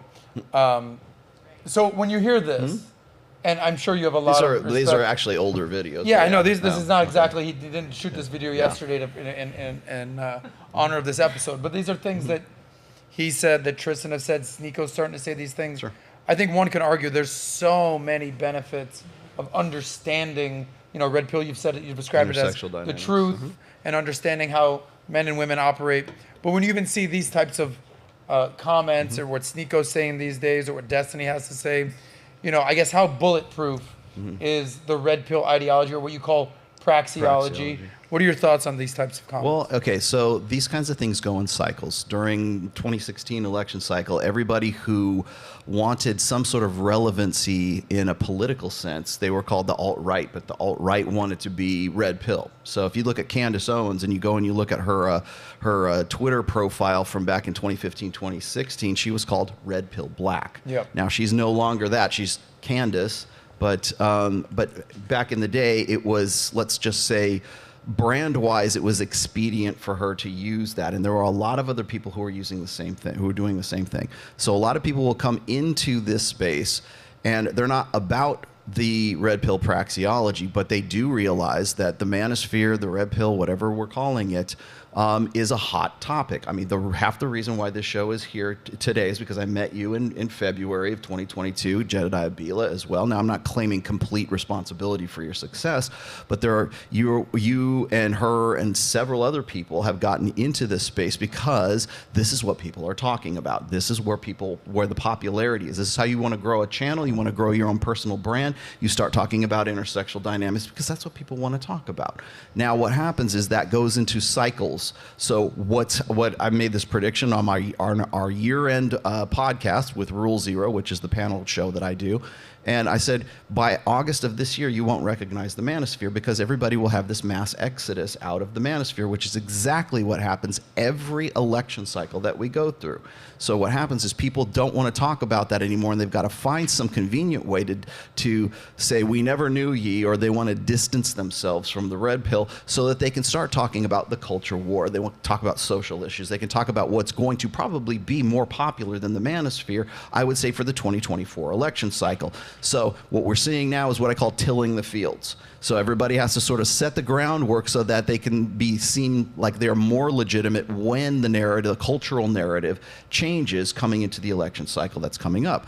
So you've seen this happen before. All of these people, like if you look at the roommates and Hafiz, you look at Abba and Preach, who came who wanted to be on Fresh and Fit. They were on there at least once or twice. You got the roommates who've been on there once or twice. You had even Kevin Samuels and all these other people who, until about August of 2021, all were on board with this manosphere and this red pill stuff until Abba and Preach decided to go after Myron and Fresh, and then everybody tried to throw them under the bus. Now, to their credit, they have definitely weathered that storm, I should say. But again, people who didn't want to be associated with that found some convenient occasion for themselves so that they could exit, or they could not be as associated with the red pill as they used to be. So what I'm seeing now, at least as far as the manosphere is concerned and the red pill is concerned, is that you've got my tweet. Maybe my tweet set this off, but you've got a Ben Shapiro, you've got a Matt Walsh, you've got Daily Wire, you've got PragerU, you've got all these people who are now doing all these clips of, say, whatever podcast or Fresh and Fit, and now they don't want to be a part of that, or they only want to be a part of it if it's something that they can pick and pull that works for their brand in the upcoming election cycle. So if we can talk about the red pill aspects that align with this new culture war narrative, then those are the parts that they're going to be okay with. But they also understand that their users and their audience and their voters and whatever else are all watching whatever podcast. We played to 35,000 live views when it was myself, Destiny Sneako, and Mike just the other night. So don't tell me that they don't know that that kind of market share exists out there, but they can't buy into it wholesale. So when I see Andrew Tate and Tristan Tate wanting to distance themselves from it, it's because their brand can no longer endure being associated with the red pill. So they've got to find some convenient ways to sort of wiggle out of like certain aspects of it. So people want to pick and pull the aspects that seem like they're pro-social or seem like they align with that narrative. That's why when in my tweet, nobody has a problem with, let's see, 4, 5, 6, 7, and 8. Nobody has a problem with those articles, but they only had a problem with the articles that were, avoid marriage, family creation, vasectomy. Nobody said anything about the rest of that. Would you consider, because that aligns with that narrative. Would you consider most aspects of Andrew Tate, Tristan Tate to be red pill-esque? Red pill adjacent, for sure. Okay. Yes. What about Sneako? He's switched up. He used to be all about that. So Sneako is following what I call Muslim, he's following what I call the prodigal son narrative. And the prodigal son narrative it's like from the Bible, right? The prodigal son takes his father's inheritance and goes off into the wide world to blow it on hookers and blow, and then he loses it all and he comes back to the family, and it's like Father God says, let's slay the fatted calf and let's throw a party for this guy, and all of the family. My son who was lost to me has now come back, so we're going to have a big party for that. The prodigal son narrative says more about the true believers than it does about the prodigal son, because what it is it's reaffirmation for the true believers who are in with that religion, that ideology, that political stripe, whatever it is. It doesn't have to be religion, but when the prodigal son becomes a grift and when it becomes something that's commercialized, you can go off, do your own thing, blow it all, and say, you know what, you got me. Sorry, you guys were right after all. Can I please come back to the family again? And they'll welcome you back with open arms, because they know that you can't say, I'm suspicious of whether this guy is really sincere about his coming back to the faith after all of this time, because they know it's unfalsifiable, and they know that if you question that, then you're not a true believer anymore, because that's what everybody wants to have, that reaffirmation. So when I see someone like, say, Roosh V, or I see someone like, like Sneako, for example, like suddenly it's very convenient to suddenly become a Muslim amongst all this time where it seems like that's going to align better with what's coming next, as opposed to what he's been about for a very long time, which is aligning himself with the red pillish version of the Tates, right? Let's be honest. I mean, they run a cam girl business. They have their entire brand has been based on having a main and then having side girls, which was just right there in the video. Yeah. Great, that's fine. That aligns with the red pill in certain aspects. But now that's sort of like inconvenient, ideologically inconvenient, now we're going to change our tune and we're going to say, you know what, prodigal son returneth, and the true believers say, see, we were right all along, because this guy who is the worst of the worst came back to us, and now we're reaffirming our faith because that guy came back here. So you're saying someone like Sneako is going to come back at some point? No, I think that the reason why he's decided that he wants to be like religious, whether it's Muslim or Christian or whatever else, is because it's expedient for the narrative that is going on at the time. And the people who are the true believers are never going to say anything about it because it reaffirms their faith. Now, the reason you know Rollo is because Andrew Tate reached out to you. Yeah. He saw that you were doing all your stuff in Vegas, I assume. He introduced me to Justin Waller. Okay, he introduced you to Waller. Waller introduced you to Rollo. The rest is history. But you've been studying evolutionary psychology for how many years? Oh man, probably coming up on a decade now. At least as long as me. Okay, and did you read The Game back in the day, Neil Strauss? I actually know Neil Strauss. I took him out for his birthday. Okay, so you've seen it, and you remember and I know Mystery pretty well. You know too. Mystery? No, I know. I know. And you've done Bilzerian. Yeah, I know. Like Bilzerian. meaning like you've done a podcast with him. Yeah. You haven't do Bilzerian. I mean like that. I don't know these days. He's everywhere. Obviously, you read The Rational Man. There's so many guys that have basically built it up to this. But have we ever seen anything like Andrew Tate? No, of course not. I think he got more famous faster than anyone in the history of the world. I'll say that. I can't think of any, because anyone else who became, like if you think of like a Mary Lou Retton during the Olympics or something like that. That's who became, a very vague 1980s reference. Yeah, but I'm just thinking about somebody who instantly became famous. Or even Marilyn Monroe. Marilyn Monroe became famous very, very quickly. They did not become this level of famous to where they were outdoing presidents, right? So that's what, he became more famous quicker than anyone in history. Just to put some context, that Tom Segura interview, he wasn't that he didn't even, I remember. This was a year ago, I want to say. No, the Tom Segura thing was way more than a year. 2 years ago? Yeah, probably more than that.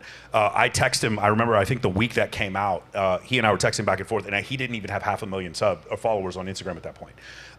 So at that point, what he's saying is some of the guys in the red pill are choosing an unhealthy, what he believed to be an unhealthy way of going forward. And I don't disagree with that. Just having sex for sex sake with women without any connection, I think is unhealthy, but some people would say that would still fall under the purview of improving yourself as a man and doing red pill stuff. I don't look at any of that as being acrimonious towards red pill.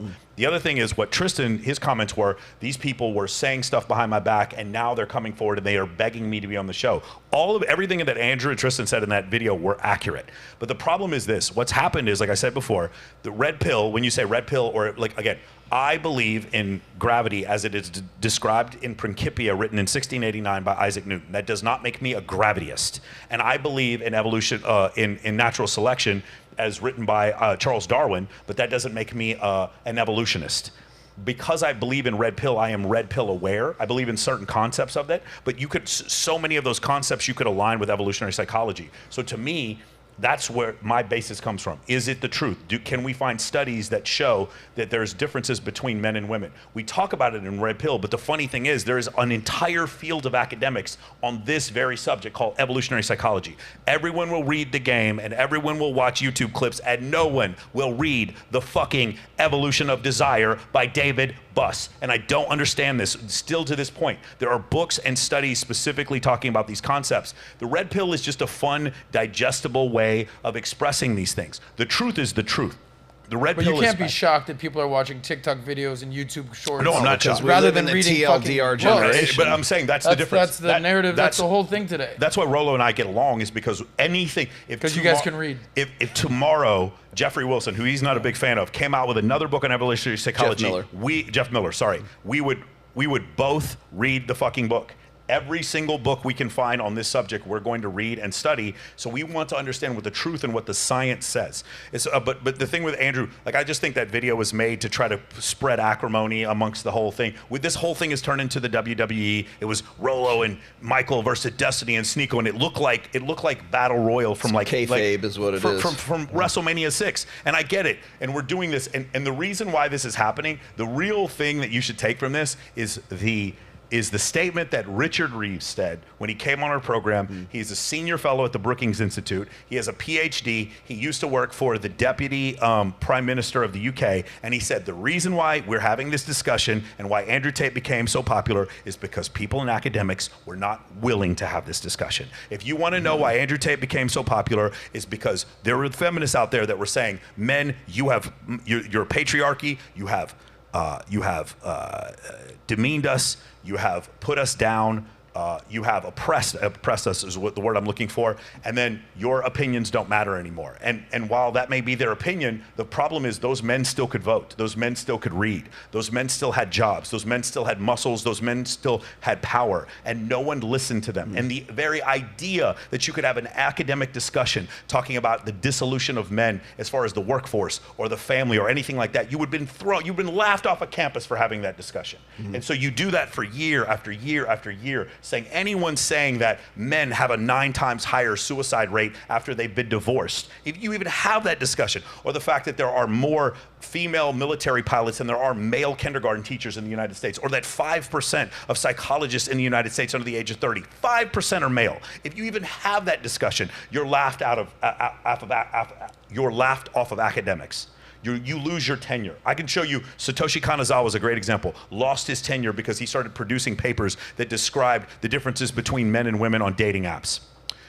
And then because no one was willing to have a serious conversation about that, and I don't mean to say unserious people, but not professional people, people without PhDs started having this conversation because there was this massive void and there was this massive need. And there was all these guys who were 5'5", who were broke for whatever reason. They were being, they didn't have any girls, or they were being not abused by girls, but cheated on by women, or basically they were being cucked for whatever reason, right? They were being abused by the system, and no one listened to them. And the very fact that you even mentioned that these people existed, were alive, was so offensive to so many people. Of course, Andrew Tate became the most famous person in the world. No one was willing to speak about this to the level that he was. And he went beyond. There are things that Andrew says that Rollo and I would never say on camera. I don't completely disagree with him, though. But I would never say this on camera. I have employees. Patrick Bet-David had a great statement the other day when he was talking. I don't know if he was talking about Sneako or someone else getting canceled.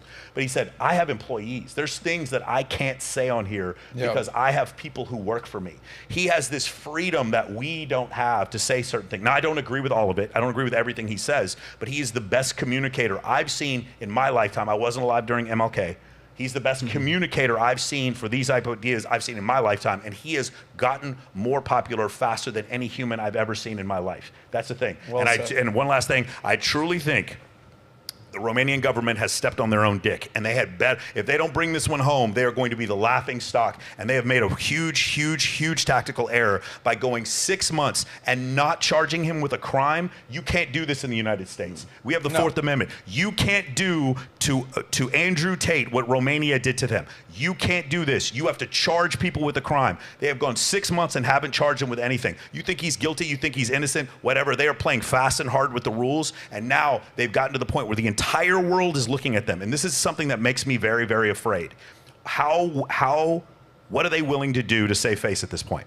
How far are they willing to go? This is not just a little local trial. I believe one of the leaders from UAE went and met with the Romanian president. That's how serious this has gotten. Now Romania is sitting there in this situation where, like, how are they willing to cheat to win at this point? That would be a serious concern of mine at this point, because you now have one of the most famous people in the world, and you arrested him, and you haven't charged him with a crime, and now you had better figure this out really quickly. And now if they don't, they're gonna have egg on their face. And to me, like, that would be, it's almost like when we asked before, what would you be willing to do to win a fight against Jake Paul for $20 million? Would you be willing to take steroids? Anything. Anything. I'll fight him for free, actually, but Michael. anybody would be willing to cheat in order to win. Would the Romanian government be willing to cheat to win at this point? That's the question I would be asking myself. Yeah, and this just reminds me one last thing. When we did the interview with Andrew Tate, PBD, and myself, we flew over to Madrid. One of the major things that we talked about was, not to get all political, is, do people cheat in elections, or do people cheat in governments? He's like, let me tell you something, man. He's like, if you're playing 5-on-5 basketball and we're playing for 10 grand, are you willing to cheat and make a non-call on a travel or a double dribble? You really, like, hell yeah, I would. Now think about what you would do when you have billions, if not trillions, at stake. So yeah, I completely hear what you're saying. The world's watching Romania. Like if they really knew they were going to win, they would have charged him with a crime and they would let everything be open. But they don't, and that's the problem that they have. Well, shout out to you, Tate, Andrew, and Tristan. Last couple stories, and I want to kind of go back to what we're talking about. I'm making this episode all about you, I mean, basically. But there's 2 stories I want to get to about men having kids and about women having kids. Okay, and I want to play these clips, and we'll have this conversation on each side of it. Should we start with the men or the women? Well, the men's stuff we'll do real quick, and then I want to have a deeper discussion about the women. So this actually hits near and dear to me because I'm 42 years old, and I'm at the phase of my life where I'm looking for the type of high-value women we're describing to have kids with. I think you already kind of found yours, you know. But when that happens, I'm ready to have kids. But I didn't want to do this in my 20s, and I didn't want to do this when I was 24 or even 34 at that point. So we have this gentleman, you know his name, Steve Will Do It, basically lecturing his buddy Bradley Martin about, dog, you're like old, you need to have kids already. Like, what a loser you are because you haven't had kids yet. I'm like, hold on, Steve Will Do It. Like, I feel like you're a kid. So I don't know if he even has a kid. Does he have a kid? Does anyone know No, he here? doesn't. He doesn't? No. All right, so maybe he's just lecturing Bradley on, how the hell do you know that, by the way? Because I know his girlfriend. Okay. Shout out to you. Shout out to his girlfriend. Squashed up me real quick. Point is, I didn't actually agree with what he said. Play that clip and we'll talk about it on the other side. You're 34, you still got no kids. Yeah, thank you. You're failing at life, dude. Wow, it's nice of you. It's a really good moment right now. I couldn't imagine being 34 and not having no kids, especially when you've been successful for so long. Like, yeah, you gotta get your shit together. Yeah, like you're you right. should have been having kids since you're like 26, 28. Yeah. Yeah. By the way, just Google his name real quick. Let's get his age. But having kids. He's 34. He's lecturing him about why don't you have kids yet? You're basically failing at life, loser. Even though you're successful, you should be having kids by 26, 28. Totally disagree with that premise by 1,000,000%. By the way, he's 24 years old.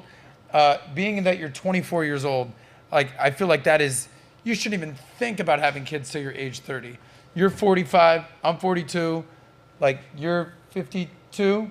55, looking good, bro. It's a TRT. What are your thoughts on this, real quick, because we're gonna get to the next story. When should a man really actually think about having kids? I'm going to say something that's going to make everyone mad at me. Ready? All the Christians and the Muslims. I don't care if you have kids.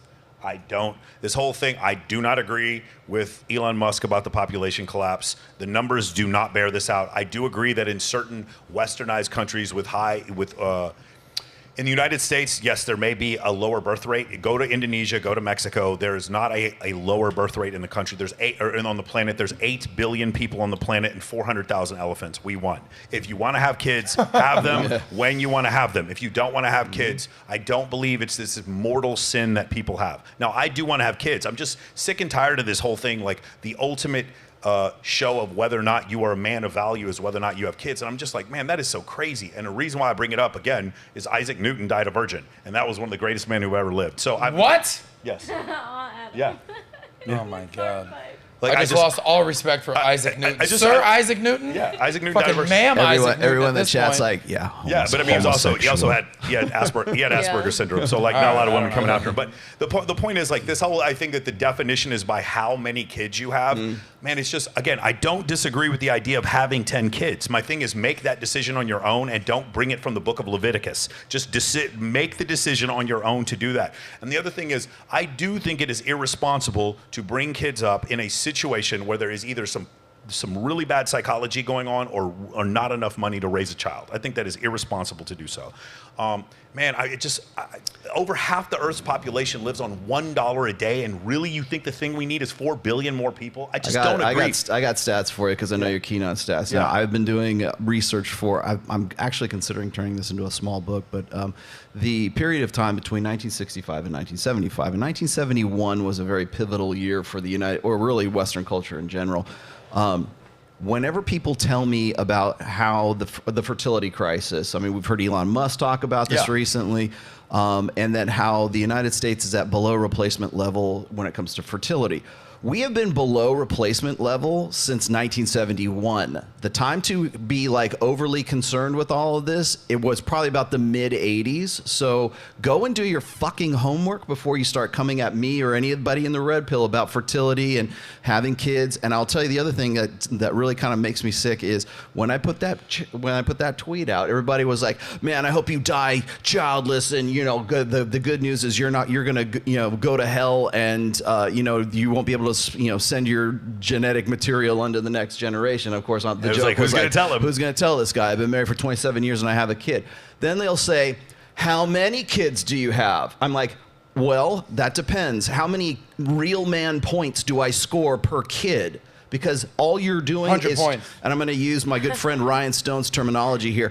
Children are not your fuck trophies, okay? They're not your prizes to impress other people online or to do your fair share to continue the race or continue the bloodline and raise the fertility rate in the United States. If that's where you're at, fine. But don't go and use that as like sort of this video game scorecard as to how many kids you have, which makes you a higher value or a lower value guy. That's number one. I have a kid, but I only have one, so therefore I can't be as real a man as if I were to have 10 kids.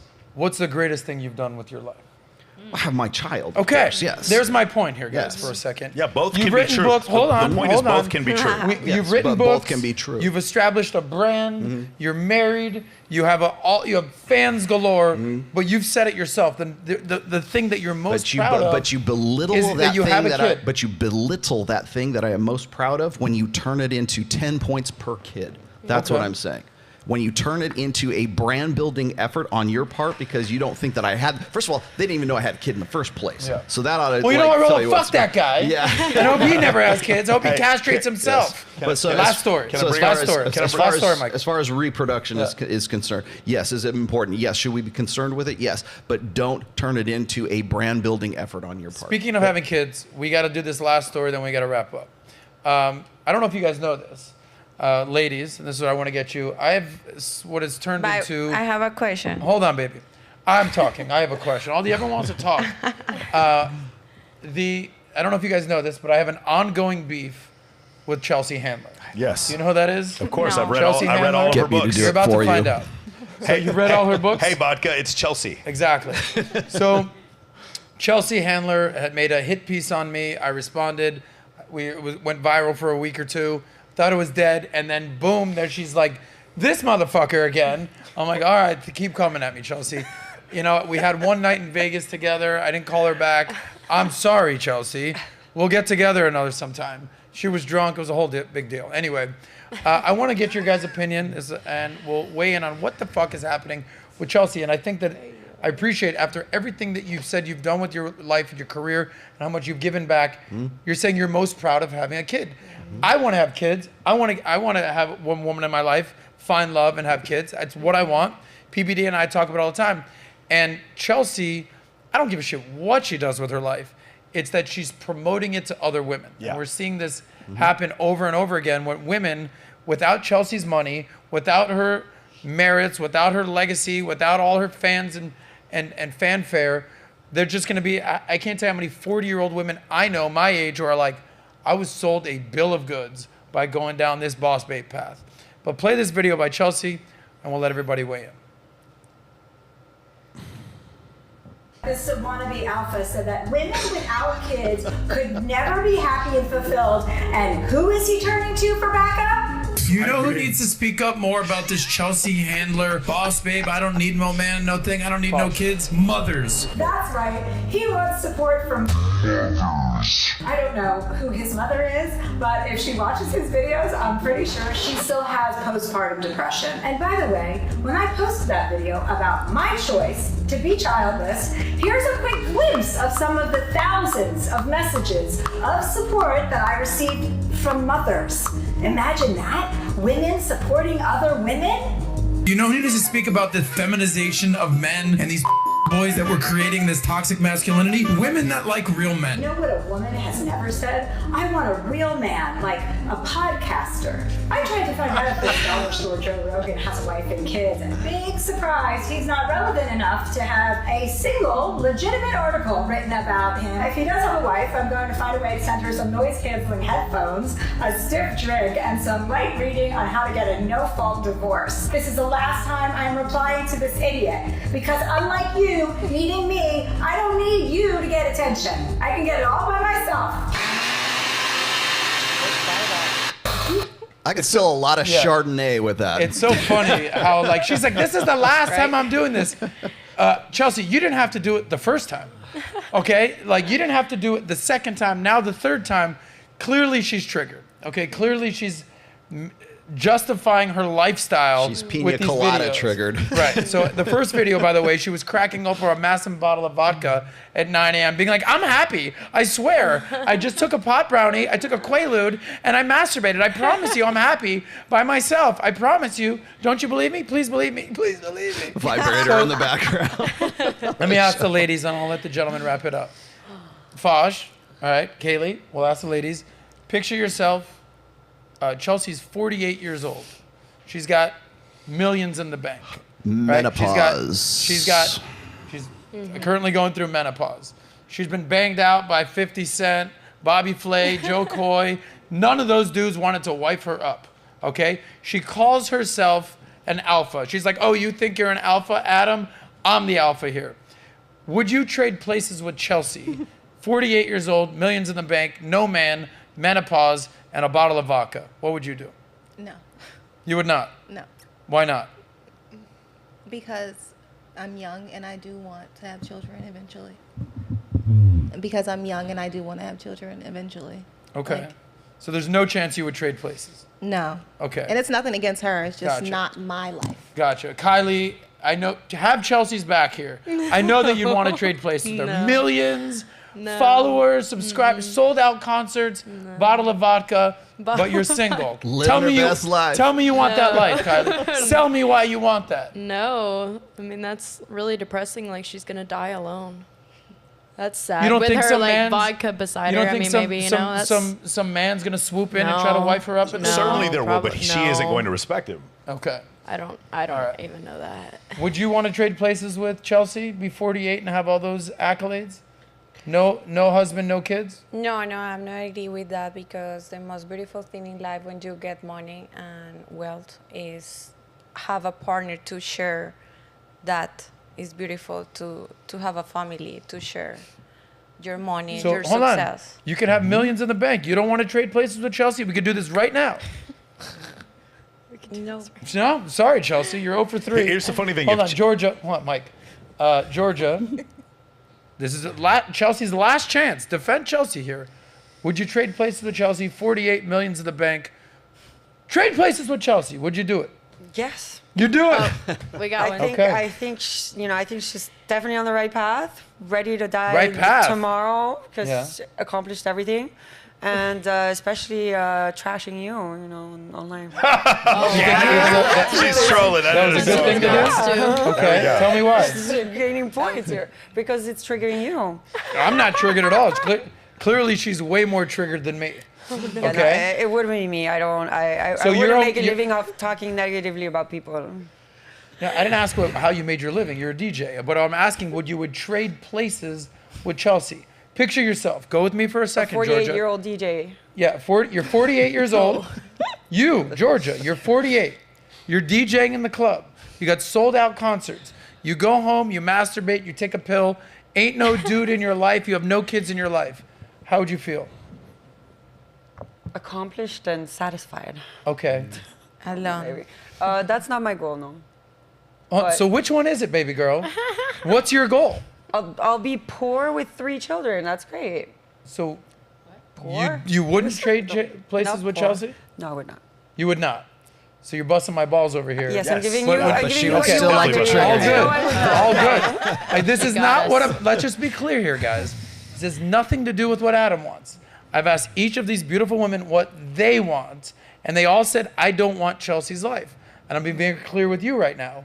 Would you trade places with Chelsea? Yes or no? No. She would not. Okay. So when Chelsea sees this video and does another hit piece, these are more women defending, not even my case, defending the premise that I don't think this is what most women should do with their life. Michael, and then Rollo, weigh in. Yeah. Would you trade places with Chelsea? No, so would you cut off your dick, start telling jokes, have millions in the bank? All right, Would so- you do it, Michael? So here's the thing. The irony is, and people will say this is a double standard, if Chelsea were a man and were 48 and a multimillionaire and a successful comedian, a lot of people would trade places with her. Because at 48, Chad, we'll call him Chad instead of Chelsea, would then be able to still have children, still be able, like at the prime of his Michael, life. good-looking, successful, hot-ass She's 21-year-old. 3 years older than me. Yeah, you're not struggling to get women at this point. Right. Okay? So it's different. So it's different for men and correct. women. And so my point exactly. So my point is, like, I don't agree with Chelsea, but I want to have some empathy for her situation. She made choices in her life, and then this is how her life is. She can't go, and there's other women who've made these choices too, and so she wants to be a voice for them, and I totally understand that. The problem, like you said before, here's the thing, I didn't hear the original context. If she's saying all women in all cases would be better off not having kids, of course, that's ridiculous. I would disagree with that. If she's saying that that was a choice that she made for herself, she's talking her book very similar to the way that Elon Musk says nice things about Twitter says nice things about Tesla on Twitter, and then the price of Tesla goes up. Yeah. It's called, in finance, we call that talking your book. In this case, she's talking her book, much like Mia Khalifa says, I don't think it's normal for men to date younger women because Mia Khalifa is no longer a younger woman. She's talking her book. Just like I'm pro-U.S. military because I was in the U.S. military. I'm talking my book. In her case, she's just expressing a bias. I don't think she's doing it out of hatred. I think she's a talented comedian, but you're right. If she was a man, or my point before, if she was a man in the same situation, we would be looking at her and be like, yeah, of course we'd change places with her. She's loaded. She gets invited to all kinds of stuff like that. The thing about it though is like, I do think it's unhealthy. Remember what I said before. If Sneako and Andrew Tate say, I need to have multiple women and I need to have multiple children with multiple women, that is one extreme. To say you're not a high value man if you don't do that is one extreme. And then if Chelsea Handler, and I'm just being hypothetical because I don't know that she said this, but if she said something to the effect of, it's better for you to not have any children and as a woman to live, have fun late in life, have as much sex with as many different men as you want, and that is a prescription for happiness that is equally as unhealthy. I think both things can be true and both things can be unhealthy, but I think in her situation, she's just put herself in a spot where she's going for, can you imagine her as a comedian saying the opposite, being like, man, I really fucked up. I shouldn't be drinking all this vodka and having all this fun and being with all these dudes. I'm like, for her to have her epiphany phase at 50 years old would be crazy. So of course she's painted herself into this corner. What else is she gonna say? Exactly. And what that's else what I want to give it to you, Rollo. What else can she say? And by the way, that helps her sell tickets. My whole point is this. Chelsea, do whatever the fuck you want to do. Drink 10 bottles of vodka a day. I don't care. It's the message that she's transcending to other women, because other women like this are going to hear, well, Chelsea did it, I could do it, and talk to me when you're 48, baby. When you're Chelsea. Final word for Rollo, because we got to wrap up in 2 minutes. For Chelsea Handler, it's catharsis is what it is. She needs to be told that she lived the right life. She wants people to say, like, that's why why else would she be putting all of these accolades and all these people who are like, all these women from all over the world are giving me all the support. Well, by the way, some of the women, it's crazy. We're Jennifer Aniston, Sharon Stone, like the list goes on and on. I'm like, these girls all know who we are at this point. Right. Well, I mean, in any other time, we would call her a spinster. We would call Jennifer Aniston a spinster. Yes. I mean, and Jennifer Aniston's a good-looking woman. And she came out and said that she wished that she had froze her eggs. Jennifer Aniston said that. Yes. So again, it's this maternal instinct. It's this, whether it worked out for you, it didn't. It's like, I think what she's probably responding to is she thinks that people still think they have this 20th century ideal that if you're not a mom by the time you're like 28 or 30 or whatever, you're like this complete failure. But it's the failure part, right? She knows she's in menopause. She's not having kids, period. End of story. But right now, to cope with that, we need vodka, we need pills, we need whatever the hell else she is. But she also needs positive affirmation for it from other people to say, you're okay, you lived your life the right way. And so when we got this outpouring of support, really all it is she's looking for catharsis. She's looking for some sort of like some kind of reaffirmation. For her poor decision. She wants affirmation for where she is in life right now. By the way, she's, again, let me say this again. She's a talented comedian, and she's accomplished a lot in her life. No, she's not. Women aren't funny. Okay. I think she's a talented comedian, and she's accomplished a lot in her life. The reason why I'm saying that is because I don't want to make a personal attack against her, and you're going to know you won this argument when she makes a personal attack against you. Yeah. And that, so I don't want to resort, the same thing with Destiny the other night. I didn't want it to resort to personal attacks. I want to just have a discussion of ideas. Nuts and bolts. So here's an idea. The idea, there was a study, you remember the one that everyone refers to in 2017 that came out that showed some of the happiest people in the world were women over the age of the 40 that were childless and unmarried. But they forgot to mention the other part, that the women who are prescribed the most Prozac on the planet are women over the age of 40 who are And it is childless an and unmarried. amazing Gotcha. spike. It is So- a amazing one-to-one correlation. let me tell you- Amazing what Zoloft will do for you if you're Yes. happy. Let me tack one more thing on here because it's you relative. can do whatever you want with your life. Nah, but let's queue up if the you super are chat. famous- Guys, we got to wrap up right now. If you are famous, you can influence the people like that. Correct. You can use your social media for send all this message for all the people because it's not good. You can do whatever you want, but it's not nice to send this message, especially when you are famous. You need to care about the people. That is What I appreciate about you is because Rollo, myself, Michael, we could talk till we're blue in the freaking face. The whole point of my video is let's see what women have to say about this, right? And none of you guys chose to change lives with Chelsea. Anyway, Chelsea, wishing you the best. Let's read some super chats, and we'll wrap up with the final word and the happy ending. All right, thank you guys for the super chats. Thanks you for tuning in. I'm gonna go through them, all of them, because I got permission to go through all of them, right? Do it. We have BS. Thanks for the super chat. With Fresh and Fit advocating for guys to live separately from their long-term girlfriends, do you think that there will be a shift of red pill guys becoming MGTOW? I don't know what that means. MGTOW. MGTOW? By the way, is it possible to put a camera on her while she's doing this? I don't think so, no. Then we have Jake Bushy. He said, future MOA guy, any advice for a guy on the spectrum? I messaged about Love on the Spectrum, and CJ Sparks said she loved that show. Status is status. How should I approach this woman? I didn't really understand the first part, but if you could just write me on IG and get back to it, because I don't think it was a complete sentence there at the end there. Then we have Abraham TV. Rollo is only tough against a 22-year-old girl. Yeah, well, I guess you didn't see the. Yeah, I guess you show didn't we see the did. debate on Monday. I guess you weren't one of the 35,000 people watching on Monday. Gotcha. Then we have Happy. Hey, Happy. I like when you're in the chat. The only real thing to be concerned about in this entire charade is charade. Oh yeah, is the Chardonnay. Chardonnay. We wish, right? Is the clear idol worship everyone seems to have. We are supposed to be a sentient. We're supposed to come to our own conclusions. Then I actually did a poll to see if the chat agreed with your tweet, Rollo, and 52% said no, and 47% said yes. So it was a close call. Even though it was a joke. Yes. 47% said yes. That's incredible. Hyperbole. That's incredible. I wanted to get the audience use take, metaphor, you know? hyperbole, or sarcasm online. That's the first maxim of the internet. And then we have a Full of Weed Todd, bigger super chat. We appreciate you. It was obvious that Rollo's list was the most objective ways to become a high value man. After that, you can do whatever subjective things that you want to do. Date a lot, have a family. The list is absent of subjectivity, God, goods, morals, and children. Then we have JG. Sauce, play Kevin Samuel's definition. It's a 5-minute video on YouTube. Everybody else is waffling. We talked about that the first thing on the Fresh and Fit show that we did with Destiny and Sneako. Was Kevin Samuels. Go watch that. Really, 35,000 people were watching that. You like Fresh and Fit? Oh yeah, absolutely. Are you kidding? What do you think about Fresh and Fit? Fresh and Fit like pretty it. much You don't every like them, month. really? No. What do they do?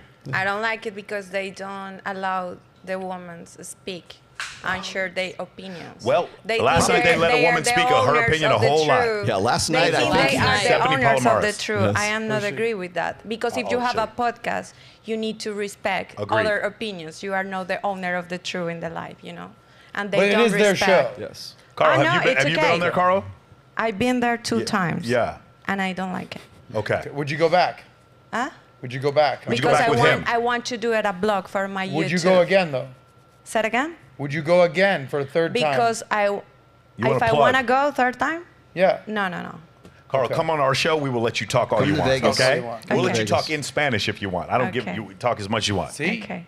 Go ahead, Nat. Then we had Just Jerry podcast. I have 3 words for you. Save that money. All right, respect. And then we have one by this gentleman. How about sex for meditation? Hey, I don't disagree with that. Could be. That's finding God right there, Michael. There you go. It's my love language. Then we have a Shento Elias. Great show. Love the panel. And then we have another chat. What does Mike have against Wichita, Waco, Des Moines, and Dutch Holder? LOL. He also brings those cities up. Then we have Bebe Le Duke. Oh, it's Wichita and Des Moines. Oh, okay. Was that it? Yes. No, it's just I used to live in Wichita. That's why. My bad. Okay, Wichita. Huh, what did you say? I'm not even sure. Yeah, Des Moines a weird one if you've never seen it before. Des Moines a weird the way it's spelled. Yeah. Yeah, it's like Des Moines, Yeah. whatever. All right. Then we have another one, the Heat Nuggets, Jamal Murray. Just that's the chat. Yep. Then we have the Knight and the Bishop channel. If Dr. Buss and other PhDs from the past know so much about women, why didn't they write good policies during 1970s to avoid these problems? Because Dr. Buss wasn't writing policies. He didn't graduate from undergrad until 1979. Even Robert Trivers was just getting one of the answers. Yeah, nice try, Super Chatter. He wasn't even there. We know who this guy is, but it's just like, do the math, bro. Like he's not 117 years old. Watch me get him. Here we go. Good. I like how you're so ready, Michael. Yeah. It's very Michael comforting. is triggered in a good way. It's very rugged. You know what I mean? He was 22 years old in 1979, and they're asking why he Why did do you it. solve world peace, Never mind. bro, Go when ahead. you're 22? Where we were have you on the Senate floor? Bean Cheeks in the chat, to George on the panel.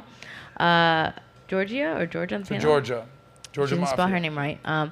Will you still not own up and take the L for a vasectomy statement? Oh, for Asking for a fuck's friend. sake. Come on, dude. Because it's a joke, so no. me. Will he take an L for a statement that got him viral? No, she's he will asking- not. No, she's asking me. Georgia. He's asking me. No, I know. My real name is- I'm answering. said her Will name. you're asking? Will Rollo Tomassi take an L for a tweet that he went viral, and then ask this guy how many tweets that he has that's been retweeted by Ben Shapiro, and then we can discuss who can take the fucking L. Let me because use his he's real the one, name so he's the he'll one paying feel for a super triggered. chat to come on this show so they can comment about him. Do you see how that works? Do you see who's actually taking the L here? Yeah. Well, you found out my real name. I quit. Guys off. I'm Yeah. leaving the whole They were manosphere talking now. to me. I'm They were going talking to. to I'm her. going to delete Meanwhile, my you had channel. George over here getting upset. I should have just directed at you. Yeah, right. No, it's talking about him, not her. Alrighty, that was for you, Bean Cheeks. Cool. Then we have a TGS coming soon. This will forever be known as a week Michael Sartain became the star in this space. Murder, every conversation, Evo Psycho, FCW. Rollo passed the crown. Then we have AZ. Rollo gets emotional like the girls he cracks on. Iron Stars Sink. You were her last chance. Her emotions are in that blender. And then we have the last chat from V. Mike, a statistics guy. How do you reason with dating a girl under 25 years old and underdeveloped brain? So what he's referring to is that men develop later than women do, and then there's a thing where insurance companies do not allow people under the age of 25 to rent a car because there are studies that show that the brain is not fully developed until you're 25. But just to let you know, Isaac Newton invented differential calculus before he turned 25, so that's not always the case. Gotcha. But then also, if she ever needs to rent a car, she's got your good-looking go. old ass There you go. to Save rent the the day. car. Awesome. Listen. Well, that's it for Haters Super gonna Chats. hate. Thank you guys for the chats. Make sure you guys like, comment, subscribe. Today was a great podcast. We Yes. have our events coming up, so make sure you guys put on your bell and do all those things because we'll be announcing some more things for the event. Yeah. Sauce, All right. take it Before we away. wrap up with the happy ending, I agree. Link below for the Fresh and Fit live podcast, Soscast here at Valuetainment Studios. Get your tickets now before they sell out. That's Friday night, June 2nd. Join us. We also have everyone else's links below. Fosh, happy ending time. What would you like the people to know? Where do you want to drive people to? Everyone, you can find me on Instagram at FOSHPOSH. And yeah, just look out for me. Look at that face. And when's your show coming out on The show USA comes out. Network? Yeah, it comes out June 14th on USA Network, so you guys can catch it there. You can catch it also on Peacock too. Now, who were you on the show? You were the sweet girl, you were the shy girl, you were the crazy girl, you were the girl drinking vodka like Chelsea. Who were you on the show? I'm the tempty, so I'm like the temptation in the house, and yeah, I guess you can say I'm kind of like the villain. In a way. You're the villain? I'm kind of the I knew you were villain. cool. This must be the nicest show ever if you're the fucking villain. Kylie, where do you want people to find you? I guess I'll be on Fresh and Fit tomorrow. Michael and Rollo are going to be hosting it. And then wherever Michael will be, that's it. That's it. You're not even plugging anything. You're just plugging Michael. Go to our Instagram. My Instagram's Kylie _Magahe KYLEE MCGAHA. Okay. Go ahead, Caro. Everybody can follow me in all social media like Caro del Rio, KRODELRIO.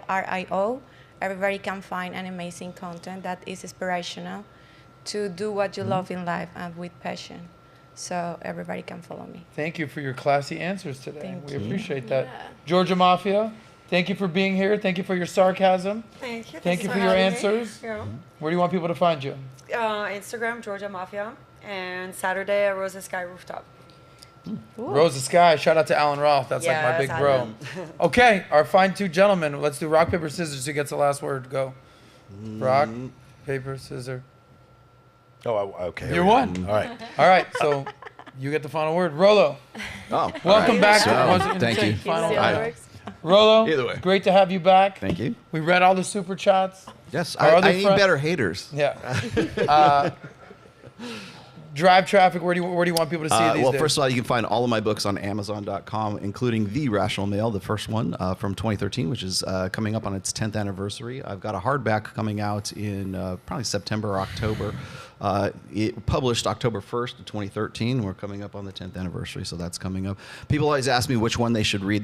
Read the very first one, and then in no particular order, you can read Preventive Medicine, Positive Masculinity, where I talk about parenting and such.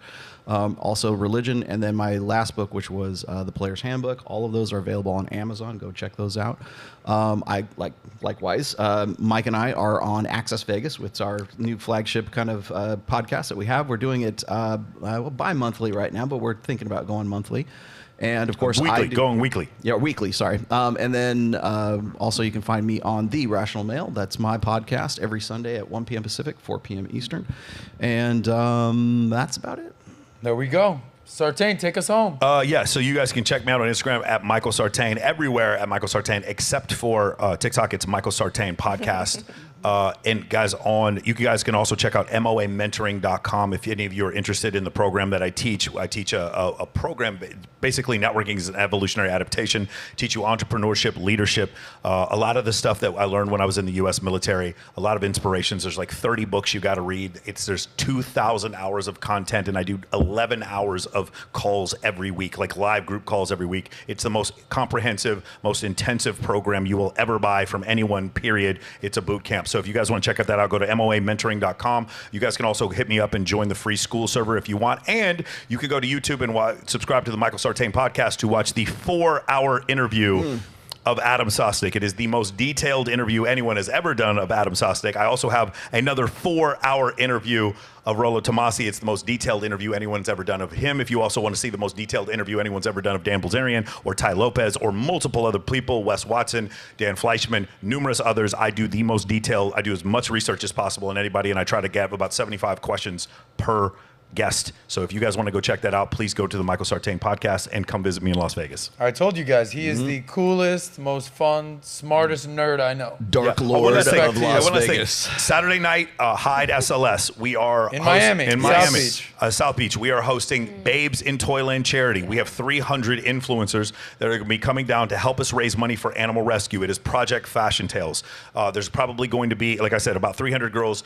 We unapologetically use incredibly stunning women to raise money for charity. That's what Babes in Toyland is. You guys can go buy tickets at Babes in Toyland Charity or go look them up on Instagram at Babes in Toyland Charity, and I will see you guys there. Guys, get down to go see all these hot models because I know how much you care about It's a white animals, party. Guys. Wear white. That's what this is Guys, about. thank you to everyone here today.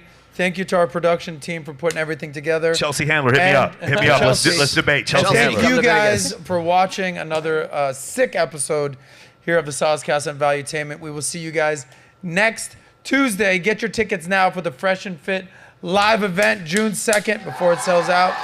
We out of here. Peace out. Thanks, Natalia.